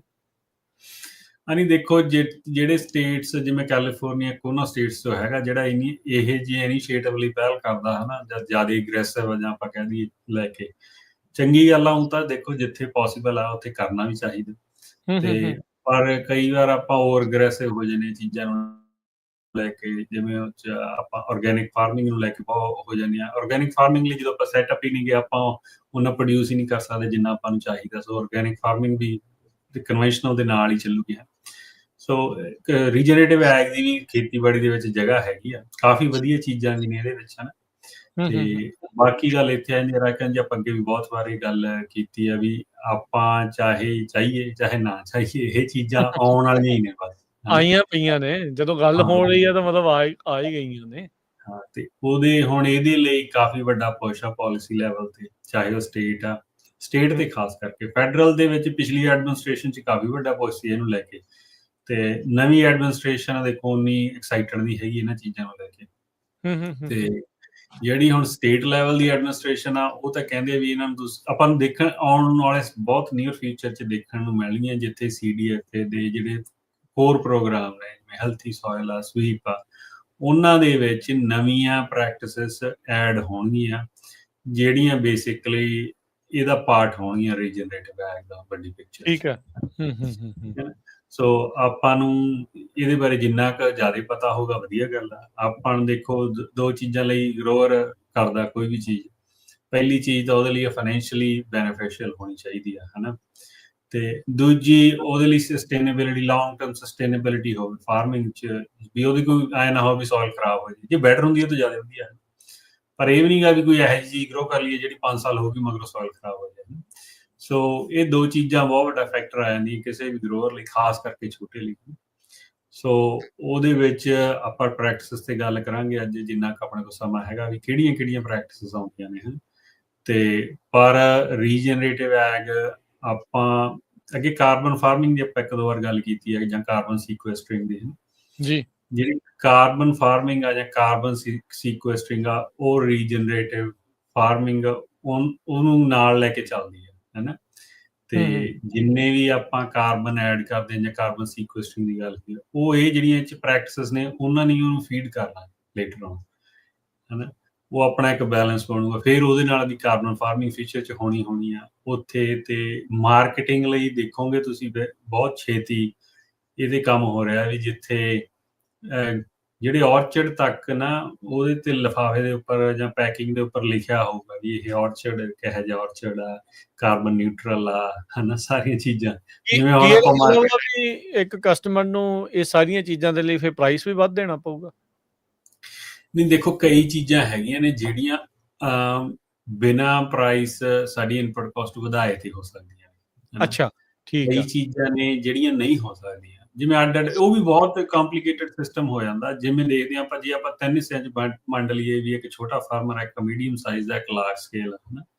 ਛੋਟੇ ਨੂੰ ਆਪਾਂ ਜਿਵੇਂ ਅੱਗੇ ਵੀ ਮੰਨਦੇ ਨੇ ਵੀ 100 ਏਕੜ ਤੱਕ ਛੋਟਾ, 100 ਤੋਂ 500 ਤੱਕ ਮੀਡੀਅਮ, 500 ਤੋਂ ਉੱਪਰ ਵਾਲਾ ਜਿਹੜਾ, ਉਹਨਾਂ ਤਿੰਨਾਂ ਦੇ ਅੱਡ-ਅੱਡ ਤਰੀਕੇ ਨਾਲ ਅਪਲਾਈ ਹੁੰਦੀਆਂ ਨੇ ਇਹ ਚੀਜ਼ਾਂ, ਹਨਾ। ਠੀਕ ਹੈ ਜੀ। ਫਿਰ ਉਹ 'ਚ ਹੁਣ ਵੱਡਾ ਫੈਕਟਰ ਆਪਾਂ ਪਹਿਲਾਂ ਵੀ ਗੱਲ ਕੀਤੀ ਆ ਵੀ ਜਿਹੜਾ ਫਾਰਮ 'ਚ ਪਾਣੀ ਹੈਗਾ, ਇਨਫ ਪਾਣੀ ਹੈਗਾ, ਉਹਦੇ ਕੋਲ ਇੱਕ ਬਹੁਤਾਤ 'ਚ ਆ, ਉਹਦੇ ਕੋਲ ਕਮੀ। ਉਹ 'ਚ ਬਹੁਤ ਸਾਰੀਆਂ ਪ੍ਰੈਕਟਿਸਿਸ, ਜੇ ਕਮੀਆਂ ਤਾਂ ਕਰ ਹੀ ਨਹੀਂ ਸਕਦਾ, ਠੀਕ ਹੈ। ਫਿਰ ਉਹ ਡਿਪੈਂਡ ਹੋ ਜਾਂਦਾ ਵੀ ਮੀਂਹ ਪਊਗਾ ਨਹੀਂ ਪਊਗਾ, ਜੇ ਨਹੀਂ ਪਊਗਾ ਫਿਰ ਉਹ ਗਾਰੰਟੀ ਨਹੀਂ ਹੈਗੀ, ਹਨਾ। ਕਵਰ ਕ੍ਰੌਪ ਦੀ ਉਹ 'ਚ ਇੱਕ ਵੱਡੀ ਆ ਜਾਂਦੀ ਆ। ਫਿਰ ਆ ਜਾਂਦਾ ਨੋ ਟਿਲ, ਹਨਾ। ਸਮਾਲ ਫਾਰਮ ਦੇ ਵਿੱਚ ਨੋ ਟਿਲ ਤੁਸੀਂ ਕਰ ਹੀ ਨਹੀਂ ਸਕਦੇ, ਮਤਲਬ ਇਟਸ ਸੋ ਹਾਰਡ। ਵੱਡੇ 'ਚ ਕਰ ਸਕਦੇ ਆ, ਜਾਂ ਮਿਨੀਮਮ ਟਿਲ ਆ ਜਾਂਦੀ ਹੈ, ਰਿਡਿਊਸ ਟਿਲ ਆ ਜਾਂਦੀ ਹੈ। ਰਿਡਿਊਸ ਟਿਲ 'ਚ ਵੱਡੇ ਫਾਰਮਰ ਕਰ ਸਕਦੇ ਆ, ਛੋਟਿਆਂ ਲਈ ਔਖੀ, ਮੀਡੀਅਮ ਸਾਈਜ਼ ਲਈ ਔਖੀ। ਸੋ ਕਾਫੀ ਕੰਪਲੀਕੇਟਡ ਹੋ ਜਾਂਦਾ ਜਿਹੜਾ ਜਦੋਂ ਆਪਾਂ ਸਿਸਟਮ ਦੀ ਗੱਲ ਕਰਦੇ ਹਾਂ। ਹੁਣ ਹਰਬੀਸਾਈਡ ਹੀ ਆ, ਆਪਾਂ ਹਰਬੀਸਾਈਡ ਰਿਡਕਸ਼ਨ ਇੱਕ ਪ੍ਰੈਕਟਿਸ ਦੀ, ਹਨਾ, ਜਿਹੜਾ ਆਪਾਂ ਘਾਹ ਮਾਰ। ਜੇ ਦੇਖੋ, ਜੇ ਤੁਹਾਡੇ ਕੋਲ 5 ਏਕੜ ਆ ਤਾਂ ਤੁਸੀਂ ਹੱਥ ਨਾਲ ਲੇਬਰ ਲਾ ਕੇ ਜਾਂ ਆਪ ਉਹਨੂੰ ਘਾਹ ਨੂੰ ਕੱਢ ਸਕਦੇ। ਪਰ ਜੇ ਤੁਹਾਡੇ ਕੋਲ 5000 ਏਕੜ ਆ, ਤੁਸੀਂ ਘਾਹ ਨੂੰ ਹੱਥ ਨਾਲ ਨਹੀਂ ਕੱਢ ਸਕਦੇ, ਉਹਦੇ ਲਈ ਤੁਹਾਨੂੰ ਹਰਬੀਸਾਈਡ ਹੀ ਸਪਰੇਅ ਕਰਨਾ ਪੈਣਾ। ਤੇ ਉਸ ਲਈ ਫਿਰ ਉਹੀ ਆ ਪ੍ਰੈਕਟਿਸਿਸ, ਕਿਹੋ ਜਿਹਾ ਫਾਰਮ ਸਾਈਜ਼ ਆ, ਕੀ ਉਹਦੀ ਸਿਚੁਏਸ਼ਨ ਆ, ਕਿੰਨੀ ਕੁ ਉੱਥੇ ਆਟੋਮੇਸ਼ਨ ਹੋਈ ਆ, ਉਹ ਸਾਰੀਆਂ ਚੀਜ਼ਾਂ ਡਰਾਈਵ ਕਰਦੀਆਂ। ਪਰ ਆਪਾਂ ਨੂੰ, ਜੇ ਆਪਾਂ ਦੇਖੋ ਜ਼ਿਆਦਾ ਜਿਹੜੇ ਆਪਣੇ ਗਰੋਅਰ ਨੇ ਉਹ ਸਮਾਲ ਤੇ ਮੀਡੀਅਮ ਸਾਈਜ਼ 'ਚ ਆ ਜਾਂਦੇ ਨੇ, ਤੇ ਸਮਾਲ ਤੇ ਮੀਡੀਅਮ ਸਾਈਜ਼ 'ਚ ਕੋਈ ਬਾਹਲਾ ਫਰਕ ਨਹੀਂ ਹੈਗਾ, ਹਨਾ। ਤੇ ਉਹਦੇ ਲਈ ਕੁਛ ਕੁ ਪ੍ਰੈਕਟਿਸਿਸ ਆਪਾਂ ਗੱਲ ਕਰ ਸਕਦੇ ਹਾਂ। 20-25 ਪ੍ਰੈਕਟਿਸਿਸ ਜਿਹੜੀਆਂ ਆਫੀਸ਼ੀਅਲੀ ਉਹਨਾਂ ਨੇ ਐਡ ਕਰ ਦਿੱਤੀਆਂ ਨੇ ਇਹਦੇ ਵਿੱਚ, ਹਨਾ। ਅੱਛਾ, ਤੇ ਆਪਾਂ ਜਿਹੜੀਆਂ ਕੀਤੀਆਂ ਜਾਂ CDFA ਨੇ ਕੀਤੀਆਂ? ਹਾਂਜੀ, ਸੌਰੀ ਮੈਂ ਮੈਂ ਕਿਹਾ ਵੀ ਵਿੱਚ ਇਹ ਕੱਢ ਦਿੱਤੀ ਗਈ ਯੂਐਸਡੀਏ ਸੀ। ਦੇ ਦੁਆਰਾ ਇਹ ਐਡ ਕੀਤੀਆਂ ਗਈਆਂ ਜਾਂ ਸੀਡੀਐਫਏ ਦੇ ਦੁਆਰਾ? ਨਹੀਂ ਦੇਖੋ, ਉਹ ਤਾਂ ਪਿੱਛੇ ਹੀ ਹੁੰਦੇ ਨੇ ਜਿਹੜੀਆਂ ਦੋਨੇ ਆਰਗੇਨਾਈਜੇਸ਼ਨਾਂ ਨੇ, ਹੂੰ, ਜਿਆਦਾ ਪ੍ਰਾਈਵੇਟ ਇੰਡਸਟਰੀ ਡਰਾਈਵ ਕਰਦੀਆਂ, ਰਿਸਰਚ ਓਕੇ, ਜਿਹੜੇ ਇੰਸਟੀਚਿਊਟ ਨੇ ਉਹ ਡਰਾਈਵ ਕਰਦੇ ਆ, ਹਨਾ। ਓਕੇ, ਤੇ ਉਹਦੇ ਤੇ ਸਟੱਡੀ ਕਰਦੇ ਆ ਵੀ ਕਿਹੜੀਆਂ ਪ੍ਰੈਕਟਿਸਿਸ ਕੌਣ ਕਰ ਸਕਦੇ, ਤੇ ਯੂਐਸਡੀਏ ਸੀਡੀਐਫ ਇਹਨਾਂ ਦਾ ਫਿਰ ਉਹਨਾਂ ਨੂੰ ਲੈ ਕੇ ਚੱਲਣਾ ਹੁੰਦਾ ਜਿਹੜੀਆਂ ਆਲਰੇਡੀ ਹੈਗੀਆਂ ਨੇ, ਹਨਾ। ਜਾਂ ਹੂੰ, ਉਹ ਯੂਸੀ ਨੂੰ ਕਿਸੇ ਨੂੰ ਦੇਣਗੇ ਰਿਸਰਚ ਕਰਨ ਨੂੰ ਲੇਟਰ ਔਨ, ਤੇ ਉਹਦਾ ਵੀ ਫਿਰ ਕਾਫੀ ਲੰਬਾ ਚੌੜਾ ਪ੍ਰੋਸੈਸ ਬਣ ਜਾਂਦਾ। ਪ੍ਰੋਸੈਸ ਤਾਂ ਬਹੁਤ ਵਧੀਆ ਹੁੰਦਾ, ਆਰਗੇਨਾਈਜ਼ਡ ਆ ਜਿਹੜਾ ਸਾਰਾ ਕੁਝ, ਪਰ ਉਹਨੂੰ ਟਾਈਮ ਬਹੁਤ ਲਾਉਂਦੇ ਆ, ਹਨਾ। ਠੀਕ ਸੋ ਹੈ, ਉਸ ਕਰਕੇ ਜਿਹੜੀਆਂ ਦੂਜੀਆਂ ਪ੍ਰਾਈਵੇਟ ਆਰਗੇਨਾਈਜੇਸ਼ਨਾਂ ਨੇ ਉਹੀ ਡਿਫਾਈਨ ਕਰਦੀਆਂ ਨੇ ਹਜੇ ਤੱਕ ਤਾਂ।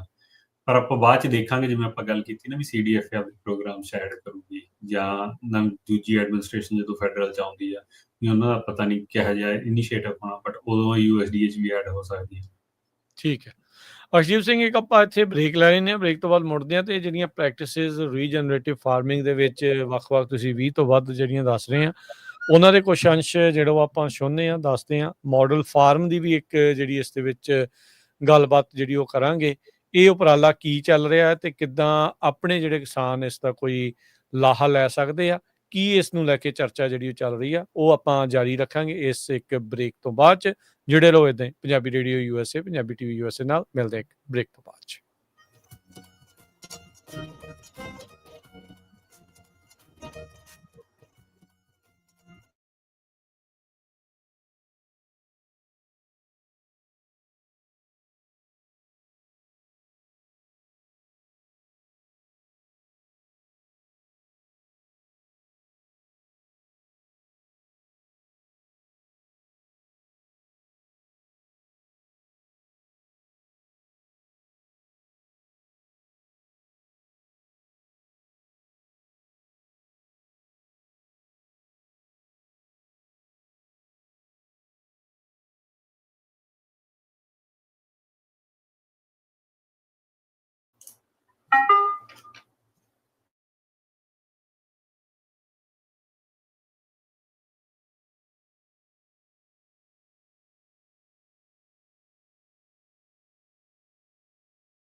ਬ੍ਰੇਕ ਤੋਂ ਬਾਅਦ ਇੱਕ ਵਾਰੀ ਫਿਰ ਆਪ ਸਭ ਦਾ ਸਵਾਗਤ ਹੈ ਸੋ ਤੋਂ ਪ੍ਰੋਗਰਾਮ ਦੇ ਵਿੱਚ ਪ੍ਰੋਗਰਾਮ ਚੱਲ ਰਿਹਾ ਜੀ ਅਪਡੇਟ ਫਾਰਮਿੰਗ ਮੈਂ ਰਾਜਕਨਵੀਰ ਸਿੰਘ ਜੁੜੇ ਹੋਏ ਨੇ ਮੇਰੇ ਨਾਲ ਅਰਸ਼ਦੀਪ ਸਿੰਘ ਹਾਂਜੀ ਅਰਸ਼ਦੀਪ ਸਿੰਘ ਜੀ ਆਇਆਂ ਨੂੰ ਇੱਕ ਵਾਰੀ ਫਿਰ ਸਵਾਗਤ ਹੈ ਸਤਿ ਸ਼੍ਰੀ ਅਕਾਲ ਸਤਿ ਸ੍ਰੀ ਅਕਾਲ ਜੀ ਸੋ ਅੱਗੇ ਆਪਾਂ ਹੁਣ ਗੱਲਬਾਤ ਜਿਹੜੀ ਰੀਜਨਰੇਟਿਵ ਫਾਰਮਿੰਗ ਦੀ ਬ੍ਰੇਕ ਤੋਂ ਪਹਿਲਾਂ ਕਰ ਰਹੇ ਸੀ ਉਸ ਨੂੰ ਕੰਟੀਨਿਊ ਕਰਦੇ ਹਾਂ ਮਾਡਲ ਫਾਰਮ ਨੂੰ ਲੈ ਕੇ ਅਰਸ਼ਦੀਪ ਸਿੰਘ ਆਪਾਂ ਨੂੰ ਕੁਝ ਆਫ ਦੀ ਈਅਰ ਦੱਸ ਰਹੇ ਸੀਗੇ ਵੀ ਇਹ ਇੱਕ ਪ੍ਰੋਜੈਕਟ ਇੱਕ ਹਿਸਾਬ ਦੇ ਨਾਲ ਉਸ ਦੇ ਉੱਤੇ ਕੰਮ ਕੀਤਾ ਜਾ ਰਿਹਾ ਆ ਸੋ ਸਭ ਤੋਂ ਪਹਿਲਾਂ ਤਾਂ ਦੱਸਿਓ ਜੀ ਇਹ ਕੀ ਮਾਡਲ ਫਾਰਮ ਨੂੰ ਲੈ ਕੇ ਆ ਇਸ ਦੇ ਵਿੱਚ ਜਿਹਦਾ ਰੀਜਨਰੇਟਿਵ ਵੱਖ-ਵੱਖ ਪ੍ਰੈਕਟਿਸਿਸ ਆ ਹੋਰ ਜਿਹੜੀਆਂ ਕਿਹੜੀਆਂ ਚੀਜ਼ਾਂ ਇਸ ਦੇ ਵਿੱਚ ਇਨਵੋਲਵ ਰਹਿੰਦੀਆਂ ਹਾਂਜੀ ਨਹੀਂ ਆਪਾਂ ਨਾ ਰਾਜਕਰਨ ਦੀ ਕਾਫੀ ਦੇਰ ਤੋਂ ਜਾਂ CDFA ਜਾਂ USDA ਦੇ ਨਾਲ ਇਹ ਗੱਲਾਂ ਕਰ ਰਹੇ ਸੀਗੇ ਵੀ ਜਿਹੜਾ ਆਪਾਂ ਨੂੰ ਇਹ ਗੱਲ ਤੇ ਹਮੇਸ਼ਾ ਪੁਸ਼ ਕਰ ਦਿੰਦੇ ਆ ਵੀ ਤੁਸੀਂ ਕੋਈ ਹਰਬੀਸਾਈਡ ਜ਼ਿਆਦਾ ਯੂਜ਼ ਕਰਦੇ ਆ ਤੁਸੀਂ ਕਨਵੈਨਸ਼ਨਲ ਆਰਗੈਨਿਕ ਯੂਜ਼ ਕਰਦੇ ਆ ਨਾ ਇਹ ਚੀਜ਼ਾਂ ਸਾਰੀਆਂ ਕਾਫੀ ਸੁਣਨ ਨੂੰ ਮਿਲਦੀਆਂ ਹੁੰਦੀਆਂ ਸੀ ਠੀਕ ਹੈ ਤੇ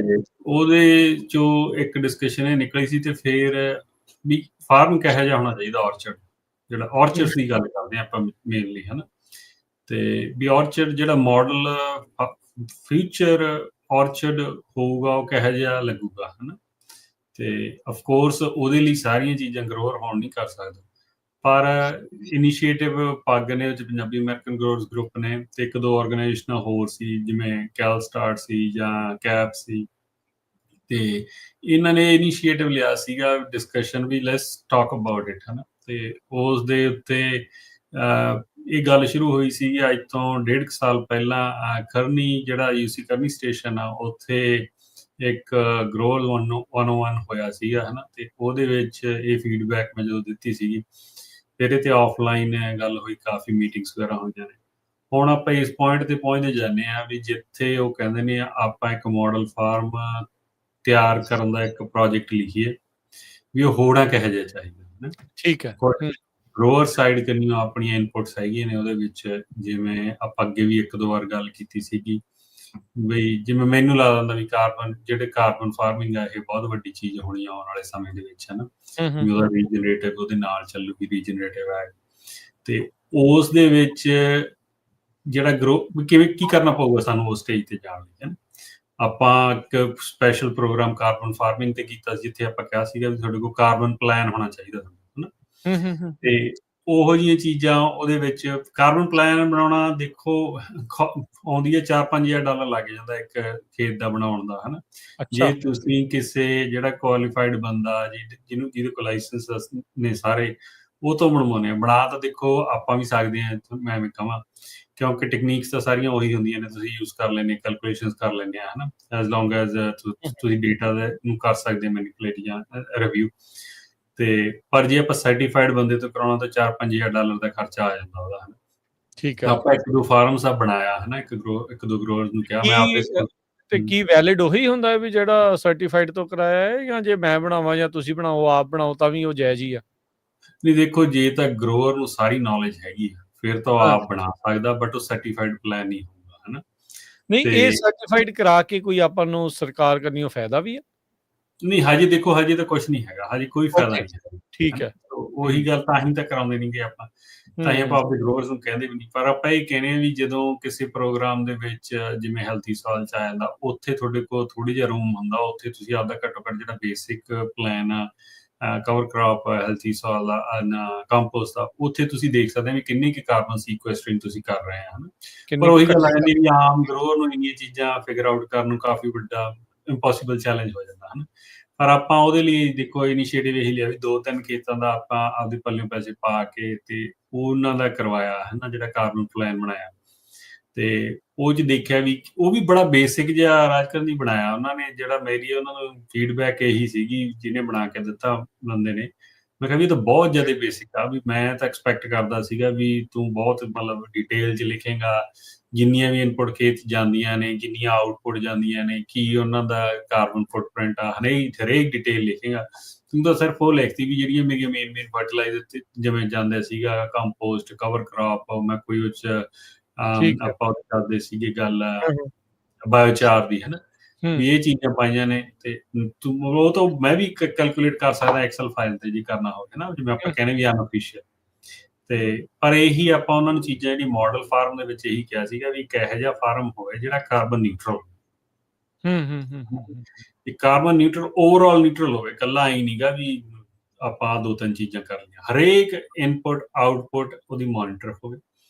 ਜੇ ਅਫਕੋਰਸ ਜਦੋਂ ਆਪਾਂ ਬਿਗਿਨਿੰਗ 'ਚ ਉਹਨੇ ਕਾਰਬਨ ਨਿਊਟਰਲ ਨਹੀਂ ਹੋਣਾ, ਫਿਰ ਆਪਾਂ ਨੂੰ ਪਤਾ ਲੱਗੂ ਅੱਛਾ ਵੀ ਆਹ ਚੀਜ਼ਾਂ ਨੇ ਜਿਹੜੀਆਂ ਨੈਗੇਟਿਵਲੀ ਇੰਪੈਕਟ ਕਰਦੀਆਂ ਨੇ। ਉਹ 'ਚ ਆਪਾਂ ਨੂੰ, ਜਿਵੇਂ ਮੈਨੂੰ ਪਤਾ ਹੀ ਆਪਾਂ ਨੂੰ, ਹਨਾ, ਆਪਾਂ ਸਿੰਥੈਟਿਕ ਫਰਟੀਲਾਈਜ਼ਰ ਯੂਜ਼ ਕਰਦੇ ਹਾਂ, ਡੀਜ਼ਲ ਯੂਜ਼ ਹੁੰਦਾ, ਆਪਾਂ ਬਿਜਲੀ ਯੂਜ਼ ਕਰਦੇ ਹਾਂ, ਸਾਰੀਆਂ ਚੀਜ਼ਾਂ ਹੋਣਗੀਆਂ। ਉਹਦੇ ਤੋਂ ਆਪਾਂ ਨੂੰ ਆਇਆ ਵੀ ਇਹ ਚੀਜ਼ਾਂ ਨੂੰ ਕਿਹਦੇ ਨਾਲ ਰਿਪਲੇਸ ਕਰੀਏ ਵੀ ਇਹ ਕਾਰਬਨ ਨਿਊਟਰੈਲਿਟੀ ਕਰਨੀ ਜਾਣ। ਤੁਸੀਂ ਬੈਟਰੀ ਵਾਲਾ ਟਰੈਕਟਰ ਯੂਜ਼ ਕਰ ਸਕਦੇ ਆ, ਬੈਟਰੀ ਵਾਲੇ ਗੇਟਰ ਯੂਜ਼ ਕਰ ਸਕਦੇ ਆ, ਹਨਾ, ਜਾਂ ਤੁਸੀਂ ਸੋਲਰ ਯੂਜ਼ ਕਰ ਸਕਦੇ ਆ ਖੇਤ ਦੇ ਵਿੱਚ। ਤੇ ਉਹ ਸਾਰੀਆਂ ਚੀਜ਼ਾਂ ਨੂੰ ਕੰਬਾਈਨ ਕਰਕੇ ਫਿਰ ਕਿੰਨੇ ਟਰੀ ਇਨਟੇਕ ਆਊਟਟੇਕ ਆ ਉਹਨਾਂ ਦੀ, ਵੀ ਟਰੀ ਕਿੰਨਾ ਕਾਰਬਨ ਲੈਂਦੇ ਆ, ਕਿੰਨੀ ਸਟੋਰ ਕਰਦੇ ਆ, ਕਿੰਨੀ ਰਿਲੀਜ਼ ਕਰਦੇ ਆ, ਹਨਾ। ਤੇ ਜੇ ਤੁਸੀਂ ਬਾਇਓਚਾਰ ਯੂਜ਼ ਕਰਦੇ ਆ ਜਾਂ ਤੁਸੀਂ ਰੈਗੂਲਰ ਜਿਹੜਾ ਕੰਪੋਸਟ ਯੂਜ਼ ਕਰਦੇ ਆ, ਉਹਦੇ 'ਚ ਕੀ ਡਿਫਰੈਂਸ ਹੋਊ। ਉਹ ਸਾਰੀਆਂ ਚੀਜ਼ਾਂ ਇੱਕ ਤਰੀਕੇ ਨਾਲ ਇਕੱਠੀਆਂ ਕੀਤੀਆਂ ਜਾਣ ਤੇ 1 ਜਾਂ 2-3 ਆਡਰ ਟਰਾਇਲ ਲੱਗ ਜਾਣ ਤੇ ਉੱਥੇ ਆਪਾਂ ਨੂੰ ਇੱਕ ਫੁੱਲ ਫਲੈਜ ਰਿਪੋਰਟ ਮਿਲੇ। ਕੀ ਇਸ ਟਾਈਮ ਲੱਗਾ ਹੈ ਕੋਈ ਟਰਾਇਲ ਏਦਾਂ ਦਾ? ਨਹੀਂ, ਇਹ ਤਾਂ ਕੋਈ ਗੱਲ ਵੀ ਨਹੀਂ ਕਰਦਾ। ਜਦੋਂ ਪਹਿਲੀ ਵਾਰ ਇਹ ਗੱਲ ਐਕਸਪਲੇਨ ਕੀਤੀ ਸੀਗੀ ਤੇ ਸਾਰਿਆਂ ਨੂੰ ਲੱਗਿਆ ਵੀ ਇਹ ਤਾਂ ਬੜੀ ਨਵੀਂ ਚੀਜ਼ ਆ, ਹਨਾ। ਤੇ ਹੈ ਕਈਆਂ ਕੋਲ ਇੰਨੀ ਥਾਂ ਵੀ ਕੁਛ ਜਦੋਂ ਟਰਾਇਲ ਲਾਉਣਾ ਹੈ, ਕਿੰਨੀ ਕੁ ਏਕੜ ਦੀ ਤੁਹਾਡੀ ਮੰਗ ਆ? ਵੀ 20 ਏਕੜ ਦਾ ਘੱਟੋ ਘੱਟ ਇੱਕ ਟੱਕ ਹੋਵੇ, ਵੱਧ ਹੋਵੇ, ਘੱਟ ਹੋਵੇ, ਕੀ ਚਰਚਾ ਇਹਦੇ ਵਿੱਚ? ਜਿਹੜਾ ਆਪਾਂ ਨੂੰ ਨਾ, ਮੈਨੂੰ ਲੱਗਦਾ ਜਿਹੜਾ ਹਜੇ ਤਾਂ ਦੇਖੋ ਉਹਦੇ ਪ੍ਰੋਜੈਕਟ ਉਸ ਉਨੀ ਡਿਟੇਲ 'ਚ ਹਜੇ ਆਪਾਂ ਪਹੁੰਚੇ ਨਹੀਂ ਉਸ ਸਟੈਪ ਤੇ। ਹਜੇ ਤਾਂ ਜਿਹੜੀਆਂ ਬੇਸਿਕ ਚੀਜ਼ਾਂ ਗੱਲਾਂ ਹੋ ਰਹੀਆਂ, ਪਰ ਜੇ ਆਪਾਂ ਦੇਖਿਆ ਜਾਵੇ ਤਾਂ ਇੱਕ 20 ਏਕੜ ਦਾ ਫਾਰਮ ਹੋਵੇ ਤੇ ਇੱਕ ਕੋਈ 150 ਦੇ ਨੇੜੇ ਤੇੜੇ ਹੋਵੇ, ਕੋਈ 100-200 ਜਾਂ 300 ਦੀ ਰੇਂਜ 'ਚ ਹੋਵੇ, ਅੱਡ-ਅੱਡ ਕ੍ਰਾਪਸ ਹੋਣ ਤੇ ਅੱਡ-ਅੱਡ ਏਰੀਏ ਦੇ ਵਿੱਚ ਹੋਵੇ। ਜਿਵੇਂ ਕੋਈ ਸੈਂਡੀ ਲੋਮ 'ਚ ਆ, ਕੋਈ ਹਾਰਡ ਸੋਇਲ 'ਚ ਆ, ਕੋਈ ਪਾਣੀ ਦਾ ਇਸ਼ੂ ਉੱਥੇ ਆ, ਹਨਾ। ਸੋ ਅੱਡ-ਅੱਡ ਉਹ ਸਾਰੇ ਫੈਕਟਰ ਦੇਖਣੇ ਪੈਣੇ, ਦੇਖਣਾ ਪੈਣਾ ਵੀ ਕਿਹੜੀਆਂ 2-3, ਕਿਉਂਕਿ ਆਪਾਂ 10 ਪ੍ਰੋਜੈਕਟ ਤਾਂ ਲਾ ਨਹੀਂ ਸਕਦੇ, 3 ਵੀ ਲਾਉਣੇ ਬਹੁਤ ਵੱਡਾ ਚੈਲੰਜ ਹੋ ਜਾਣਾ, ਕਿਉਂਕਿ ਤੇ ਐਕਸਪੈਂਸ ਆਉਣਾ, ਹਨਾ। ਤੇ ਉਹਦੇ ਲਈ ਗੱਲਬਾਤ, ਉਹਦੇ ਲਈ ਪ੍ਰੋਜੈਕਟ ਦੀ ਹੁਣ ਡਿਸਕਸ਼ਨ ਚੱਲ ਰਹੀ ਹੈ। ਤੇ ਡਿਸਕਸ਼ਨ ਕਿਹਨਾਂ ਨਾਲ ਚੱਲ ਰਹੀ ਆ? ਕਿਸੇ ਅਦਾਰੇ ਦੇ ਨਾਲ ਜਾਂ ਸਿੱਧਾ ਡਾਇਰੈਕਟ ਟੂ ਫਾਰਮਰ ਆ? ਇਹ ਫੰਡਿੰਗ ਕਿੱਥੋਂ ਆਊਗੀ ਇਹਦੀ? ਦੇਖੋ, ਫੰਡਿੰਗ ਤਾਂ ਦੇਖੋ ਸਟੇਟ ਤੇ ਫੈਡਰਲ ਹੀ ਦੇਣੀ ਹੈ ਜੀ, ਹਨਾ। ਤੇ ਜਿਹੜੇ ਅਦਾਰੇ 2 ਨੇ ਆਪਣੇ ਨਾਲ ਕੰਮ ਕਰਦੇ, KFI ਜਾਂ ਕੈਲਸਟਾਰਟ ਨੇ, ਉਹਨਾਂ ਦੀ ਮੇਨ ਮੋਟਿਵ ਹੀ ਕੈਲਸਟਾਰਟ ਦਾ ਤਾਂ ਇਹ ਹੈ ਵੀ ਕਲੀਨ ਐਨਰਜੀ ਨਾਲ ਸਾਰਾ ਰਿਪਲੇਸ ਕੀਤਾ ਜਾਵੇ, ਹਨਾ। ਤੇ ਉਹਦੇ ਵਿੱਚ ਉਹ ਆਪਾਂ ਨੂੰ ਉਹਨਾਂ ਕੋਲ ਫੰਡਿੰਗ ਇਸ ਪ੍ਰੋਜੈਕਟ ਲਈ ਕੋਈ ਸਪੈਸੀਫਿਕ ਫੰਡਿੰਗ ਨਹੀਂ ਹੈਗੀ, ਹਨਾ। ਜਦੋਂ ਆਪਾਂ ਪ੍ਰੋਜੈਕਟ ਲਿਖਾਂਗੇ, ਪ੍ਰਪੋਜ਼ਲ ਲਿਖੂਗਾ, ਫਿਰ ਉਹਦੀ ਕਾਸਟ ਬਣੂਗੀ, ਫਿਰ ਆਪਾਂ ਦੇਖਾਂਗੇ ਆਲੇ ਦੁਆਲੇ ਵੀ ਕਿੱਥੋਂ ਕਾਸਟ ਆ ਸਕਦੀ ਆ, ਥੋੜੀ ਆ, ਬਾਹਲੀ ਆ। ਹਜੇ ਤਾਂ ਆਪਾਂ ਨੂੰ ਉਹ ਚੀਜ਼ਾਂ ਅਨਨੋਨ ਨੇ। ਤੇ ਇਹਦਾ ਨਾ ਹੋਣ ਦਾ ਕਾਰਨ, ਜਿਵੇਂ ਤੁਸੀਂ ਪੁੱਛਿਆ, ਉਹਦਾ ਇਹੀ ਹੈ ਵੀ ਦੇਖੋ ਹਜੇ ਇਹਦੇ 'ਚ ਕੋਈ ਫਾਈਨੈਂਸ਼ੀਅਲ ਬੈਨੀਫਿਟ ਨਹੀਂ ਹੈ ਗਰੋਅਰ ਨੂੰ, ਹਨਾ। ਤੇ ਪੈਸੇ ਲਾ ਕੇ ਕੱਲ ਨੂੰ ਹੋਣੀਆਂ ਚੀਜ਼ਾਂ ਨਹੀਂ ਹੋਣੀਆਂ, who knows। ਇਹ ਤਾਂ ਰਿਸਰਚ ਵਾਲਾ ਇੱਕ ਪ੍ਰੋਜੈਕਟ ਹੈ। ਫਿਰ ਇਹ ਕੰਮ ਯੂਨੀਵਰਸਿਟੀਆਂ ਦਾ ਨਹੀਂ? ਦੇਖੋ, ਹੈਗਾ ਤਾਂ ਯੂਨੀਵਰਸਿਟੀਆਂ ਦੀ ਪ੍ਰੋਬਲਮ ਫਿਰ ਆਈਕਨ ਜੀ ਉੱਥੇ ਆ ਜਾਂਦੀ ਹੈ ਵੀ ਬਹੁਤ ਜ਼ਿਆਦਾ ਸਲੋ ਆ, ਬਹੁਤ ਜ਼ਿਆਦਾ ਸਲੋ ਆ, ਹਨਾ। ਤੇ ਉਹਨਾਂ ਦਾ ਜਿਹੜਾ ਕਾਸਟ ਵੀ ਬਹੁਤ ਵੱਡੀ ਹੋ ਜਾਂਦੀ ਹੈ ਐਜ਼ ਕੰਪੇਅਰ ਟੂ ਜੇ ਪ੍ਰਾਈਵੇਟ ਟਰਾਇਲ ਲੱਗਦੇ ਆ। 2-3 ਟਰਾਇਲ ਤਾਂ ਮੇਰੇ ਆਪਦੇ ਖੇਤ ਲੱਗੇ ਹੋਏ ਆ ਪ੍ਰਾਈਵੇਟ ਕੰਪਨੀਆਂ ਦੇ, ਹਨਾ। ਅੱਛਾ, ਉਹਨਾਂ ਦੀ ਕਾਸਟ ਕਿੰਨੀ ਘੱਟ ਆ ਐਜ਼ ਕੰਪੇਅਰ ਟੂ UC ਨੂੰ। ਤੇ ਕਾਹਦੇ ਟਰਾਇਲ ਲੱਗੇ ਹੋਏ ਆ ਇਸ ਟਾਈਮ? ਇੱਕ ਤਾਂ ਉਹ ਕੋਈ ਕਰ ਰਹੇ ਆ, ਫਰਟੀਲਾਈਜ਼ਰ ਟੈਸਟ ਕਰ ਰਹੇ ਆ, ਹਨਾ। ਤੇ ਇੱਕ UC ਵਾਲਾ ਦਾ ਹੀ ਲੱਗਿਆ, ਸੌਰੀ, ਉਹ ਡਰੋਨ, ਜਿਹੜਾ ਇੱਕ ਕ੍ਰਾਪ ਫਾਰ ਮੈਨੇਜ UC ਦਾ ਇੱਕ ਸੌਫਟਵੇਅਰ ਹੈਗਾ, ਹਨਾ, ਜਿਹੜਾ ਬਦਾਮਾਂ ਦਾ, ਮੈਂ ਦੱਸਦਾ ਤੁਹਾਨੂੰ ਵੀ ਕਿੰਨੀ ET ਆ, ਸਾਰਾ ਕੁਛ, ਹਨਾ, ਫ੍ਰੀ ਗਰੋਅਰਸ ਲਈ। ਠੀਕ ਹੈ। ਤੇ ਉਹ ਸਿਟਰਸ ਲਈ ਅਵੇਲੇਬਲ ਨਹੀਂ ਹੈਗਾ ਉਹਨਾਂ ਦਾ ਹਜੇ, ਤੇ ਉਹ ਸਿਟਰਸ ਲਈ ਕ੍ਰੀਏਟ ਕਰਨ ਲੱਗੇ ਹੋਏ ਆਪਣੇ ਖੇਤ, ਉਹਨਾਂ ਨੇ ਟਰਾਇਲ ਲਾਇਆ ਹੋਇਆ ਇਸ ਸਾਲ ਦਾ ਚੱਲਦਾ, ਹਨਾ। ਠੀਕ ਹੈ। ਉਹ ਇਹਨਾਂ ਦੇ ਹੁਣ ਕਿੰਨੇ ਬੰਦੇ ਆ ਜਾਂਦੇ, 4 ਬੰਦੇ ਆਉਂਦੇ ਆ UC ਦੇ, ਜਦੋਂ ਕੋਈ ਰੀਡਿੰਗ ਲੈਣੀ ਹੁੰਦੀ ਆ, ਜਾਂ ਉਹਨਾਂ ਦੇ ਆਪ ਦਾ ਵੀ, ਜਿਹੜਾ ਦੇਖੋ ਸੈਲਰੀਡ EMPLOYE ਰੱਖਣੇ ਪੈਂਦੇ, ਉਹਨਾਂ ਦੀ ਵੀ ਗਲਤੀ ਨਹੀਂ ਹੈਗੀ, ਫਿਰ ਉਹਨਾਂ ਦੇ ਬੈਨੀਫਿਟ ਆ, ਸਾਰਾ ਕੁਛ ਆ। ਪ੍ਰਾਈਵੇਟ ਇੰਡਸਟਰੀ 'ਚ ਨਹੀਂ, ਤੁਸੀਂ ਥਰਡ ਪਾਰਟੀ ਨੂੰ ਦਿੱਤਾ ਕੋਈ ਕੰਮ, ਉਹ ਤੋਂ ਕਰਾਇਆ ਤੇ ਤੁਸੀਂ ਉਹਨਾਂ ਕੁਇਕਲੀ, ਹਾਂ, ਹਨਾ। ਸੋ ਮੈਂ ਨਹੀਂ, ਆਪਾਂ UC ਨੂੰ ਘਟਾ ਕੇ ਨਾ ਗੱਲ ਕਰੀਏ, ਉਹਨਾਂ ਦਾ ਬਹੁਤ ਵੱਡਾ ਯੋਗਦਾਨ ਆ, ਹਨਾ, ਸਾਰੀਆਂ ਚੀਜ਼ਾਂ 'ਚ। ਤੇ ਉੱਥੇ ਫਿਰ ਇਹ ਵੀ ਕੁਇਕਨੈਸ ਆ ਜਾਊਗੀ, ਛੇਤੀ ਹੋ ਜਾਊਗਾ। ਇੱਕ ਤੁਸੀਂ UC ਸੈਟਅਪ 'ਚ ਤੁਸੀਂ ਜਾ ਕੇ ਪ੍ਰੋਜੈਕਟ ਨੂੰ, ਜਾਂ ਕਿਸੇ ਵੀ ਸੈਟਅਪ 'ਚ ਤੁਹਾਨੂੰ ਜਸਟੀਫਾਈ ਕਰਨਾ ਪੈਂਦਾ। ਉਹਨਾਂ ਕੋਲ ਹੋਰ ਪ੍ਰੋਜੈਕਟਸ ਹੁੰਦੇ ਨੇ, ਉਹ ਕਹਿੰਦੇ ਨੇ ਵੀ ਇਹ ਸਾਡੀ ਲਾਈਨ 'ਚ ਇੱਥੇ ਆ, ਇੱਥੇ ਆਪਣਾ ਪ੍ਰੋਜੈਕਟ ਆਪਣੇ ਕੋਲ ਕੋਈ ਆ, ਆਪਾਂ ਉਹਨੂੰ ਜੇ ਇਹਦੀ ਫੰਡਿੰਗ ਹੋ ਜੇ ਤਾਂ ਆਪਾਂ ਉਹ ਕਰਕੇ ਦਿਖਾ ਸਕਦੇ ਹਾਂ, ਹਨਾ। ਸੋ ਇਹ ਜਿਹਾ ਇਨੀਸ਼ੀਏਟਿਵ ਹੈਗਾ। ਅੱਛਾ, ਜਦੋਂ ਹੁਣ ਤੁਸੀਂ ਮਾਡਲ ਫਾਰਮ ਹਰ ਤਰ੍ਹਾਂ ਦੀ ਜਿਹੜੀ ਪ੍ਰੈਕਟਿਸਿਸ ਦੀ ਗੱਲ ਕਰਦੇ, ਕਿੱਦਾਂ ਦੀਆਂ ਪ੍ਰੈਕਟਿਸਿਸ ਦੀ ਆਪਾਂ ਗੱਲ ਕਰ ਰਹੇ ਹਾਂ? ਇਸ ਜਿਹੜੀ ਰੀਜਨਰੇਟਿਵ ਫਾਰਮਿੰਗ ਆ, ਬਾਰ-ਬਾਰ ਇਸ ਨੂੰ ਫਿਊਚਰ ਆਫ ਫਾਰਮਿੰਗ ਜਿਹੜਾ ਉਹ ਆਖਿਆ ਜਾ ਰਿਹਾ ਹੈ, ਰੀਜਨਰੇਟਿਵ ਫਾਰਮਿੰਗ ਨੂੰ ਜਿਹੜਾ ਉਹ ਲੈ ਕੇ ਕਈ ਤਰ੍ਹਾਂ ਦੇ ਜਿਹੜੇ ਪ੍ਰੋਜੈਕਟ ਕਹਿ ਲਓ ਜਾਂ ਪ੍ਰੈਕਟਿਸਿਸ ਆ ਜੀ, ਉਹਨਾਂ ਵਿੱਚੋਂ ਕੁਛ ਕੁ ਨੂੰ ਤੁਸੀਂ ਜੇ ਸ਼ੇਅਰ ਕਰੋ ਤਾਂ। ਨਹੀਂ ਦੇਖੋ, ਜਿਹੜੀ ਸਭ ਤੋਂ ਵੱਡਾ ਜਿਹੜਾ ਕਾਮਨ ਹੈ, ਜਿਹੜਾ ਆਮ ਲੋਕਾਂ ਨੂੰ ਪਤਾ, ਉਹੀ ਕਵਰ ਕ੍ਰੌਪ ਰੀਜਨਰੇਟਿਵ ਫਾਰਮਿੰਗ ਹੈ ਨਾ। ਹੂੰ। ਤੇ ਇਹ ਤਾਂ ਮਾਡਰਨ ਕਾਫੀ ਚਿਰ ਦਾ ਚੱਲਦਾ ਹੀ ਆ ਰਿਹਾ ਹਨਾ। ਹਾਂ, ਬਹੁਤ ਚਿਰ ਦਾ ਚੱਲਦਾ ਜੀ। ਤੇ ਜਿਵੇਂ ਇੰਡੀਵਿਜੂਅਲੀ ਸਟੈਂਡ ਅਲੋਨ ਪ੍ਰੈਕਟਿਸ ਵੀ ਬਹੁਤ ਚਿਰ ਦੀ ਅਸੀਂ ਯੂਜ਼ ਕਰਦੇ ਹਾਂ ਹਨਾ, ਔਰਚਰਡਸ ਵੀ ਤੇ ਜਿਹੜੀ ਰੋ ਕ੍ਰੌਪਸ ਦੇ ਵਿੱਚ ਵੀ। ਤੇ ਕਵਰ ਕ੍ਰੌਪ ਇੱਕ ਹਰੇਕ ਨੂੰ ਪਤਾ ਹੈ ਨਾ ਵੀ ਕਿਵੇਂ ਲੱਗਦੀ ਹੈ, ਕੀ ਆ ਕਵਰ ਕ੍ਰੌਪ ਦਾ। ਆਪਾਂ ਅੱਗੇ ਵੀ ਕੈਲਕੂਲੇਸ਼ਨ ਵੀ ਉਦੋਂ ਆਪਾਂ ਦੱਸਿਆ ਵੀ ਸੀਗਾ ਵੀ ਜੇ ਇਕੱਲੀ ਕਵਰ ਕ੍ਰੌਪ ਲਾ ਲੈਂਦੇ ਆ ਤੁਸੀਂ 2 ਟਨ ਜਿਹੜਾ ਕਾਰਬਨ ਆ ਉਹ ਗਰਾਊਂਡ 'ਚ ਸਟੋਰ ਕਰ ਦਿੰਦੇ ਆ ਹਨਾ, ਸੋਲਿਡ ਫਾਰਮ ਦੇ ਵਿੱਚ ਇੱਕ ਔਰਚਰਡਸ ਹਨਾ। ਤੇ 1 ਸਾਲ ਲਾ ਕੇ ਉਹਦਾ ਤੁਹਾਨੂੰ $30 ਤੋਂ $45 ਉਹਦੇ ਕ੍ਰੈਡਿਟ ਵੀ ਮਿਲ ਜਾਂਦੇ ਨੇ। ਸੋ ਜਿਹੜਾ ਉਹ $80-90 ਤੁਸੀਂ ਸਾਲ ਦਾ ਉਹ 'ਚ ਇੱਕ ਐਕਸਟਰਾ ਰੈਵਨਿਊ ਵੀ ਜਨਰੇਟ ਕਰ ਸਕਦੇ ਆ ਹਨਾ। ਪਰ ਆਫ ਕੋਰਸ ਤੁਸੀਂ $90 ਦਾ ਕ੍ਰੈਡਿਟ ਵੇਚ ਨਹੀਂ ਸਕਦੇ, ਤੁਹਾਨੂੰ ਬਹੁਤ ਵੱਡਾ ਪੂਲ ਚਾਹੀਦਾ ਤੇ ਉਹ ਤਾਂ ਹੀ ਵਿਕੂਗਾ ਹਨਾ। ਉਹ ਡਿਫਰੈਂਟ ਸਟੋਰੀ ਹੈ। ਤੇ ਇਵੇਂ ਜਿਵੇਂ ਕੰਪੋਸਟ ਆ, ਕੰਪੋਸਟ ਵੀ ਸੋਲਿਡ ਫਾਰਮ ਆ, ਜਿਹੜਾ ਤੁਸੀਂ ਸੋਇਲ ਦੇ ਵਿੱਚ ਐਡ ਕਰਦੇ ਆ ਕਾਰਬਨ ਹਨਾ, ਸਟੋਰ ਕਰਦੇ ਆ। ਜਾਂ ਤੁਸੀਂ ਆਪਾਂ ਅੱਗੇ ਵੀ ਗੱਲ ਕੀਤੀ ਆ, ਜਿਹੜਾ ਆਪਾਂ ਬਰਨ ਕਰ ਲੈਂਦੇ ਆ ਹਨਾ, ਜਾਂ ਤੀਜੇ ਨੂੰ ਸਡਨ ਜਿਹੜੀ ਵੁੱਡ ਵਗੈਰਾ ਹੁੰਦੀ ਆ ਹਨਾ, ਚਾਰਕੋਲ ਬਣਾ ਲੈਂਦੇ, ਬਾਇਓਚਾਰ ਬਣਾ ਲੈਂਦੇ ਸੌਰੀ। ਤੇ ਉਹ ਬਾਇਓਚਾਰ ਵੀ ਬਹੁਤ ਵੱਡਾ ਫੈਕਟਰ ਆ। ਬਾਇਓਚਾਰ ਤੇ ਕੋਈ ਵੱਡੀ ਰਿਸਰਚ ਨਹੀਂ ਹੋਈ। ਬਾਇਓਚਾਰ ਇੱਕ ਤੀਜੀ ਪ੍ਰੈਕਟਿਸ ਹੈ, ਇਹ 'ਚ ਤੁਸੀਂ ਬਾਇਓਚਾਰ ਐਡ ਕਰ ਸਕਦੇ ਆ। ਨੋ ਟਿਲ, ਰਿਡਿਊਸ ਟਿਲ ਵੀ ਕਿੰਨੀ ਕੁ ਕਰ ਸਕਦੇ ਆ ਔਰਚਰਡ ਸੈਟਅਪ ਦੇ ਵਿੱਚ ਹਨਾ।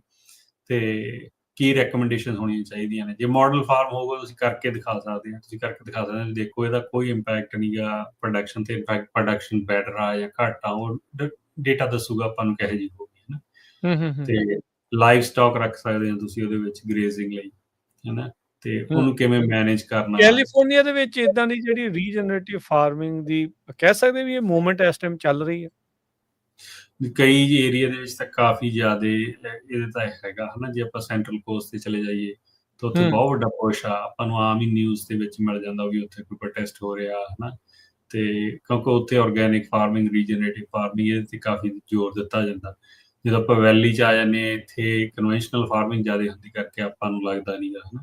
ਪਰ ਆਪਾਂ ਨੂੰ ਪ੍ਰੋਬਲਮ ਰੱਖਣ ਦੀ ਉਹ ਆਉਂਦੀ ਹੈ ਜਦੋਂ ਨਾ ਪਾਲਿਸੀ ਲੈਵਲ ਤੇ ਚੇਂਜਸ ਹੋ ਜਾਂਦੀਆਂ ਨੇ ਤੇ ਆਪਾਂ ਨੂੰ ਸਰਟਨ ਚੀਜ਼ ਡਿਲੀਵਰ ਕਰਨੀ ਹੁੰਦੀ, ਉਹਦੇ ਲਈ ਫਿਰ ਆਪਾਂ ਰੈਡੀ ਨਹੀਂ ਪਿੱਛੇ ਰਹਿ ਜੇ ਜਾਂਦੇ। ਹਾਂ, ਜੇ ਡਿਸਕਸ਼ਨਸ ਹੋ ਰਹੀਆਂ ਨੇ ਪਾਲਿਸੀ ਲੈਵਲ ਤੇ ਵੀ regenerative ag is a big thing ਹਨਾ, ਕਾਰਬਨ ਫਾਰਮਿੰਗ ਵਿੱਚ ਕੀ ਆ, ਕਿਵੇਂ ਹੋਣਾ ਚਾਹੀਦਾ। ਇਕੱਲੀ ਆਰਗੈਨਿਕ ਫਾਰਮਿੰਗ ਦੀ ਗੱਲ ਨਹੀਂ ਹੋ ਰਹੀ, ਹੁਣ ਬਹੁਤ ਵੱਡੀ ਪਿਕਚਰ ਦੀ ਗੱਲ ਹੋ ਰਹੀ ਹੈ ਨਾ। ਤੇ ਉਹਦੇ 'ਚ ਉਹਨਾਂ ਨੇ ਉਵੇਂ ਦੇ ਰੂਲਸ ਐਂਡ ਰੈਗੂਲੇਸ਼ਨ ਚੇਂਜ ਹੋ ਜਾਣੇ ਨੇ ਤੇ ਮਾਰਕੀਟਿੰਗ ਉਵੇਂ ਹੋ ਜਾਣੀ ਹੈ, ਵੱਡੀਆਂ ਕੰਪਨੀਆਂ ਨੇ ਕਰ ਲੈਣੀ ਹੈ। ਤੇ ਆਪਾਂ ਫਿਰ ਜਦੋਂ ਆਪਾਂ ਨੂੰ ਲੋੜ ਹੋਊਗੀ ਉਦੋਂ ਆਪਾਂ ਉਹਦੇ ਲਈ ਰੈਡੀ ਨਹੀਂ ਹੋਵਾਂਗੇ। ਸੋ ਇਹ ਆਪਣਾ ਜਿਹੜਾ ਇਨੀਸ਼ੀਏਟਿਵ ਇਹੀ ਆ ਵੀ ਆਪਾਂ ਆਪਦੇ ਗਰੋਅਰਸ ਨੂੰ ਟਾਈਮਲੀ ਮੈਨਰ ਦੇ ਵਿੱਚ ਰੈਡੀ ਰੱਖੀਏ, ਜਦੋਂ ਹੋਊਗਾ ਪਤਾ ਹੋਵੇ। ਕੀ ਅਰਸ਼ਦੀਪ ਸਿੰਘ ਈਵਨ ਜਿਹੜੀ ਕਨਵੈਨਸ਼ਨਲ ਫਾਰਮਿੰਗ ਦੇ ਵਿੱਚ ਵੀ some sort of regenerative farming practices included ਹੀ ਆ? ਹਾਂਜੀ ਦੇਖੋ, ਹੁੰਦੀ ਤਾਂ ਹੈ। ਅਸੀਂ ਕਵਰ ਕ੍ਰੌਪ ਲਾਉਂਦੇ ਹਾਂ ਤੇ ਕੰਪੋਸਟ ਵੀ ਹਰੇਕ ਸਾਲ ਪਾਉਂਦੇ ਹਾਂ ਹਨਾ। ਤੇ ਫਾਰਮ ਦੇਖੋ, ਜਿਹੜੀਆਂ ਚੀਜ਼ਾਂ ਕੈਲਕੂਲੇਟ ਕਰਨ ਵਾਲੀਆਂ ਨੇ ਕਨਵੈਨਸ਼ਨਲ ਫਾਰਮਿੰਗ 'ਚ, ਜਿਹੜੀ ਹੁਣ ਅਸੀਂ ਕਰਦੇ ਹਾਂ, ਵੀ ਫਾਰਮ ਪ੍ਰੋਫਿਟੇਬਿਲਿਟੀ ਤੇ ਤਾਂ ਕੀ ਅਸਰ ਪੈਂਦਾ ਹਨਾ, ਉਹਦਾ ਨਹੀਂ ਸਾਨੂੰ ਪਤਾ। ਬਾਟਮ ਲਾਈਨ ਦੀ ਗੱਲ ਆ। ਹਾਂ ਦੇਖੋ, ਇਹ ਚੀਜ਼ ਦੇਖਣੇ ਪੈਣਾ ਹਨਾ ਆਪਾਂ ਨੂੰ। ਜਾਂ ਜਿਹੜਾ ਵਰਕਰ ਸੇਫਟੀ ਤੇ ਕੋਈ ਇਸ਼ੂ ਹੁੰਦਾ, ਮਤਲਬ ਜਾਂ ਓਵਰਆਲ ਜਿਹੜੀ ਫਾਰਮ ਸੇਫਟੀ ਬੈਟਰ ਹੁੰਦੀ ਆ ਨਹੀਂ ਹੁੰਦੀ, ਕਿਉਂਕਿ ਇਹ ਚੀਜ਼ਾਂ ਬਹੁਤ ਇੰਪੋਰਟੈਂਟ ਨੇ ਗਵਰਨਮੈਂਟ ਲਈ। ਏਅਰ ਦੀ ਕੁਆਲਿਟੀ, ਸੋਇਲ ਦੀ ਕੁਆਲਿਟੀ, ਹੋਰ ਕਿੰਨਾ ਕੁਛ, ਵਾਟਰ ਦੀ ਕੁਆਲਿਟੀ, ਕਈ ਕੁਛ ਜਿਹੜਾ ਐਨਵਾਇਰਨਮੈਂਟਲ ਇੰਪੈਕਟ ਨੇ, ਜੇ ਉਹ ਇੰਪਰੂਵ ਹੁੰਦੇ ਨਾ ਤਾਂ ਡਜ਼ਨਟ ਮੈਟਰ ਸਾਨੂੰ ਚੰਗੀ ਲੱਗਦੀ ਨਹੀਂ ਲੱਗਦੀ, ਇਹ ਚੀਜ਼ਾਂ ਸਾਡੇ ਮੂਹਰੇ ਆ ਜਾਣੀਆਂ ਨੇ ਹੋਰ 2-4 ਸਾਲਾਂ ਨੂੰ ਹਨਾ। ਤੇ ਜਾਂ ਵੀ ਗੱਲਾਂ ਇੱਧਰ ਨੂੰ ਹੀ ਰਹੀਆਂ ਨੇ ਸਾਰੀਆਂ। ਤੁਸੀਂ ਇਹ ਦੇਖੋ ਵੀ ਕਿੱਡਾ ਵੱਡੀ ਫੰਡਿੰਗ ਹੁੰਦੀ ਆ। CDFA ਦੀ ਸਭ ਤੋਂ ਵੱਡੀ ਫੰਡਿੰਗ ਇਸ ਟਾਈਮ ਹੈਲਥੀ ਸੋਇਲ ਪ੍ਰੋਗਰਾਮ 'ਚ। ਕਿਉਂ? ਉਹਦਾ ਕੋਈ ਕਾਰਨ ਹੈ ਨਾ।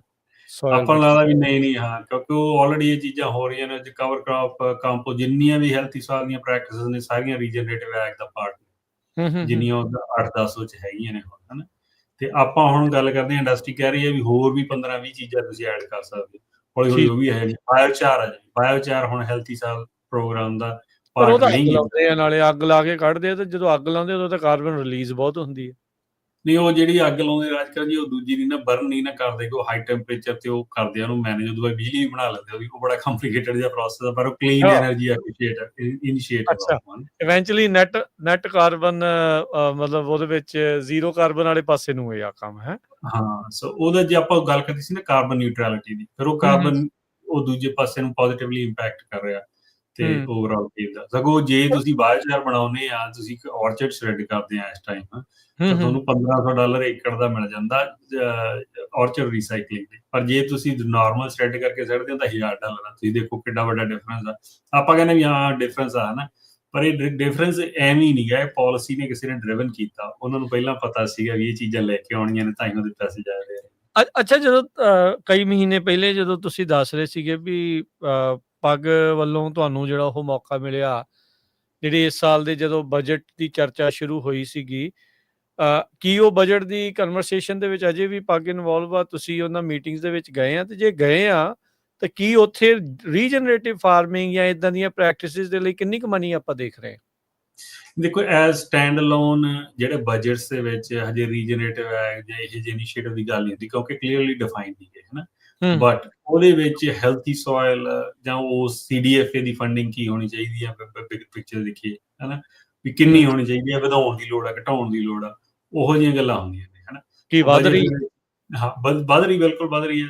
ਫੰਡਿੰਗ ਦਾ ਜੇ ਇਸ਼ੂ ਹੋ ਰਿਹਾ, ਮਤਲਬ ਉਹਨਾਂ ਦੀ ਜਿਹੜੀ ਵੈਲਨੈਸ ਆ, ਉਹਦਾ ਜਿਹੜਾ ਵੀ ਚਾਹੁੰਦੇ ਕੀ ਆ, ਉਹ ਗੱਲ ਹੋ ਰਹੀ ਹੈ ਨਾ। ਜਿਵੇਂ ਬਜਟ ਦਾ ਖਿਆਲ ਕੱਟ ਉਹਨਾਂ ਹੋ ਦੀ ਜਾਂਦਾ ਉੱਧਰ ਹੀ ਆ। ਕਿਸੇ ਵੀ ਡਿਜ਼ਾਸਟਰ ਕਰਕੇ, ਹਨਾ, ਜਿਵੇਂ ਐਤਕੀ ਕੱਟ ਕਰਤਾ, ਜਾਂ ਉਹ ਅੱਗ ਲੱਗ ਗਈ ਸੀਗੀ ਆਪਣੇ ਵੱਲੇ, ਉਦੋਂ ਕੱਟ ਹੋ ਗਏ ਬਜਟ। ਹੂੰ, ਹੂੰ, ਉਹਦਾ ਹੂੰ, ਡਿਫਰੈਂਟ ਸਟੋਰੀ ਆ ਵੀ ਕਿੰਨਾ ਬਜਟ ਆ, ਬਟ ਕਿੰਨਾ ਕੁ ਉਹਨਾਂ ਦੀ ਪ੍ਰੈਫਰੈਂਸ ਆ, ਪ੍ਰਾਇਓਰਟੀ ਆ। ਹਾਂ, ਪ੍ਰਾਇਓਰਟੀ ਹਾਈ ਲੈਵਲ ਤੇ ਆ ਸਾਰੀਆਂ ਚੀਜ਼ਾਂ। ਠੀਕ ਹੈ। ਸੋ ਨਹੀਂ, ਦੇਖੋ ਡੈਫੀਨੇਟਲੀ ਇਹ ਚੀਜ਼ਾਂ ਪਾਲਿਸੀ ਮੇਕਿੰਗ ਦੇ ਵਿੱਚ ਜਿਹੜੀਆਂ ਉਹ ਆ ਰਹੀਆਂ, ਤੇ ਉਸ ਪਾਸੇ ਵੱਲ ਨੂੰ ਇਹ ਵੱਧ ਰਹੀਆਂ ਆ। ਤੇ ਆਪਣੇ ਜਿਹੜੇ ਕਿਸਾਨ ਨੇ, ਜਿਹੜੇ ਆਲਰੇਡੀ ਦੇਖੋ ਪ੍ਰੈਕਟਿਸਿਸ ਕਰ ਰਹੇ ਆ, ਬਹੁਤ ਵਾਰੀ ਫਾਰਮਰਸ ਤੇ ਜਿਹੜੇ ਇਨਵਾਇਰਮੈਂਟਲਿਸਟ ਆ, ਉਹ ਆਪਸ ਦੇ ਵਿੱਚ ਉਹਨਾਂ ਦੇ ਸਿੰਗ ਫਸ ਜਾਂਦੇ ਆ। ਪਰ ਇਵੈਂਚੁਅਲੀ ਜਿਹੜਾ ਫਾਰਮਰ ਆ, ਉਹ ਇਨਵਾਇਰਮੈਂਟਲਿਸਟ ਹੀ ਆ। ਉਹ ਚਾਹੁੰਦਾ ਆ ਵੀ ਭਾਈ ਮੇਰੀ ਜ਼ਮੀਨ ਵੀ ਵਧੀਆ ਹੋਵੇ, ਹਵਾ ਦੀ ਕੁਆਲਿਟੀ ਵੀ ਬੈਟਰ ਹੋਵੇ, ਪਾਣੀ ਵੀ ਵਧੀਆ ਹੋਵੇ।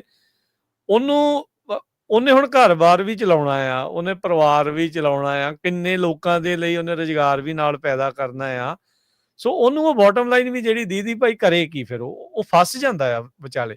ਜਿਹੜਾ ਉਹ ਕਿਸਾਨ ਦੀ ਦੁਵਿਧਾ ਬਹੁਤ ਜ਼ਿਆਦਾ ਜਿਹੜੀ ਇਸ ਦੇ ਵਿੱਚ ਜਿਹੜੀ ਉਹ ਆ ਜਾਂਦੀ ਆ। ਸੋ ਜਿੰਨੀ ਦੇਰ ਤੱਕ ਉਹਨੂੰ ਇਹ ਚੀਜ਼ਾਂ ਦੇ ਲਈ ਅਜਿਹਾ ਪੁਸ਼ ਨਹੀਂ ਮਿਲਦਾ, ਜਾਂ ਕਹਿ ਲਓ ਵੀ ਅਜਿਹਾ, ਹੁਣ ਲਾਲਚ ਸ਼ਬਦ ਥੋੜਾ ਗਲਤ ਲੱਗੂਗਾ ਇੱਥੇ, ਉਹਨੂੰ ਇਹ ਨਜ਼ਰ ਨਹੀਂ ਆਉਂਦਾ ਵੀ ਹਾਂ ਵੀ ਉਹ ਸਸਟੇਨ ਕਰ ਸਕਦਾ ਹੈ ਆਪਣੀ ਜਿਹੜੇ ਪਰਿਵਾਰ ਨੂੰ ਵੀ, ਤੇ ਨਾਲ ਜਿਹੜੇ ਕੰਮਕਾਜ ਨੂੰ ਵੀ। ਉਨੀ ਦੇਰ ਦੇ ਲਈ ਉਹਨੂੰ ਉਹਦੇ ਕੋਲੋਂ ਪ੍ਰੈਕਟਿਸਿਸ ਚੇਂਜ ਕਰਵਾਉਣੀਆਂ ਥੋੜੀਆਂ ਔਖੀਆਂ ਲੱਗਦੀਆਂ ਆ।